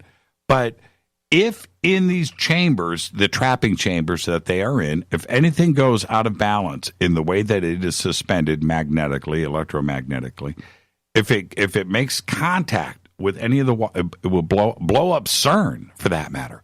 Some have speculated that they have, because of this, that the antimatter itself has opened up portals, have possibly opened up entrances and contact to parallel worlds, that possibly interdimensional contact has been made. And this would also suggest, through this experiment, that it could be an answer to some of the Mandela effect type of situations that we have encountered of late. That just maybe it is CERN that is doing these experiments with antimatter, antiprotons, and protons that is changing us, changing the past, and allowing parallel world contact with beings, life forms, and other things into our world. And it could be what is changing things around us and doing some of the examples of the Mandela effect out there, which are, no matter what anybody wants to say, some of it is pretty glaring. Some of it I don't have an answer for.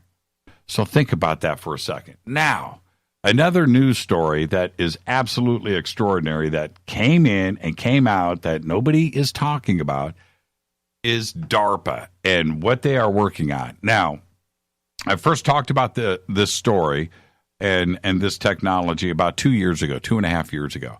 I've been trying to stay on top of it. It's scary. It has to do not only with AI and the singularity and the possibility of computers and AI taking over us eventually and how they would do it. And I've suggested many different ways to do it. But DARPA now is looking to develop swarms of robots that can assist troops from the ground and also from the air, with hundreds, if not thousands, of drones working together. And the smaller, the better. Right? Think about this. So you're an enemy combatant. You're ISIS, and you look off in the distance and you see a puff of smoke. All right, well, that's interesting. A puff of smoke. It's a cloud. Okay, whatever. And you go about your business. You look up again, and you guys are swarmed by thousands of robots. Well, the Pentagon's research branch has revealed its offensive swarm-enabled tactics. It's called Offset. This program is seeking ideas for new systems that could allow for human swarm teaming. The program has awarded contracts to teams from Raytheon and Northrop Grumman to design, develop, and deploy the technology in physical and virtual environments. And eventually, they're hoping to create swarms of 250 to thousands of robots. The systems will include a game-based architecture where the swarms can be designed and integrated. Now, think about this for a second. Gaming technology. The software's there. Gamers are writing this stuff all the time. Right? So they want those coders, those gamers to come in through Raytheon and through Northrop. And once you get the code written to have these things communicate with each other in a virtual environment in gaming, it is nothing to take that over and apply it to a bunch of drones. Think about that for a second. Now, every 6 months, the program plans to solicit participants known as sprinters. And these sprinters will test out the systems across 5 categories. Just gets frightening. DARPA trips me out. Swarm tactics. You need a gamer for that. You know, there's nothing more frightening than a really good game, right? So think about that. Swarm tactics. 18-year-old, 19-year-old, 20-year-old kids with that demented mind writing those extraordinary games that are so fun to play. But think about that. That's 1. 2, swarm autonomy. Again, from the gaming world. Human swarm teaming. Of course, a virtual environment to do all of this stuff in. And then, the last, a physical test bed. Now, you want to apply? You can do it. You can go to DARPA. You can go to DARPA because they're looking for the first set of swarm sprinters. Is that you? Now, the next... when we started to get GBUs and guided munitions and all of the guided missiles and cruise missile technology and the Tomahawks and cameras on the front of these things and being able to watch war in real time and guided through GPS, right? All of this, you know, through Google and money from the CIA and investment. It was one stage. The next stage, applying all of that technology to this, is a simple one, and gamers are going to figure that out. So, if you want to be a swarm sprinter, head over to DARPA and submit your application. This has been another episode of Fade to Black. Fade to Black's executive producer is the one and only Rita Kamarian. Fade to Black is produced by Hilton J. Palm. Mark D. Kovar, LJ3, Renee Jonas, thank you, Dennis. Thank you, Bob. Announcers are Steve Harder, Gene Vitoa, Mark D. Kovar, Fady by Dale, Webmaster Drew the Geek, music, Doug Aldrich. Hey, Doug, you see my new guitar? Intro, Spaceboy, spaceboymusic.com. Fade to Black is produced by KJCR for the Game Changer Network. Syndication is KGRA, The Planet. Tomorrow night, Fader Night. This broadcast is owned and copyrighted 2017 by Fade to Black and the Game Changer Network. It cannot be rebroadcast, downloaded, copied, or used anywhere in the known universe without written permission from Fade to Black of the Game Changer Network. I'm your host, Jimmy Church. Follow me on Twitter at JChurchRadio. Until tomorrow night, Fader Night, I want everybody to be safe. Gobekli Tepe.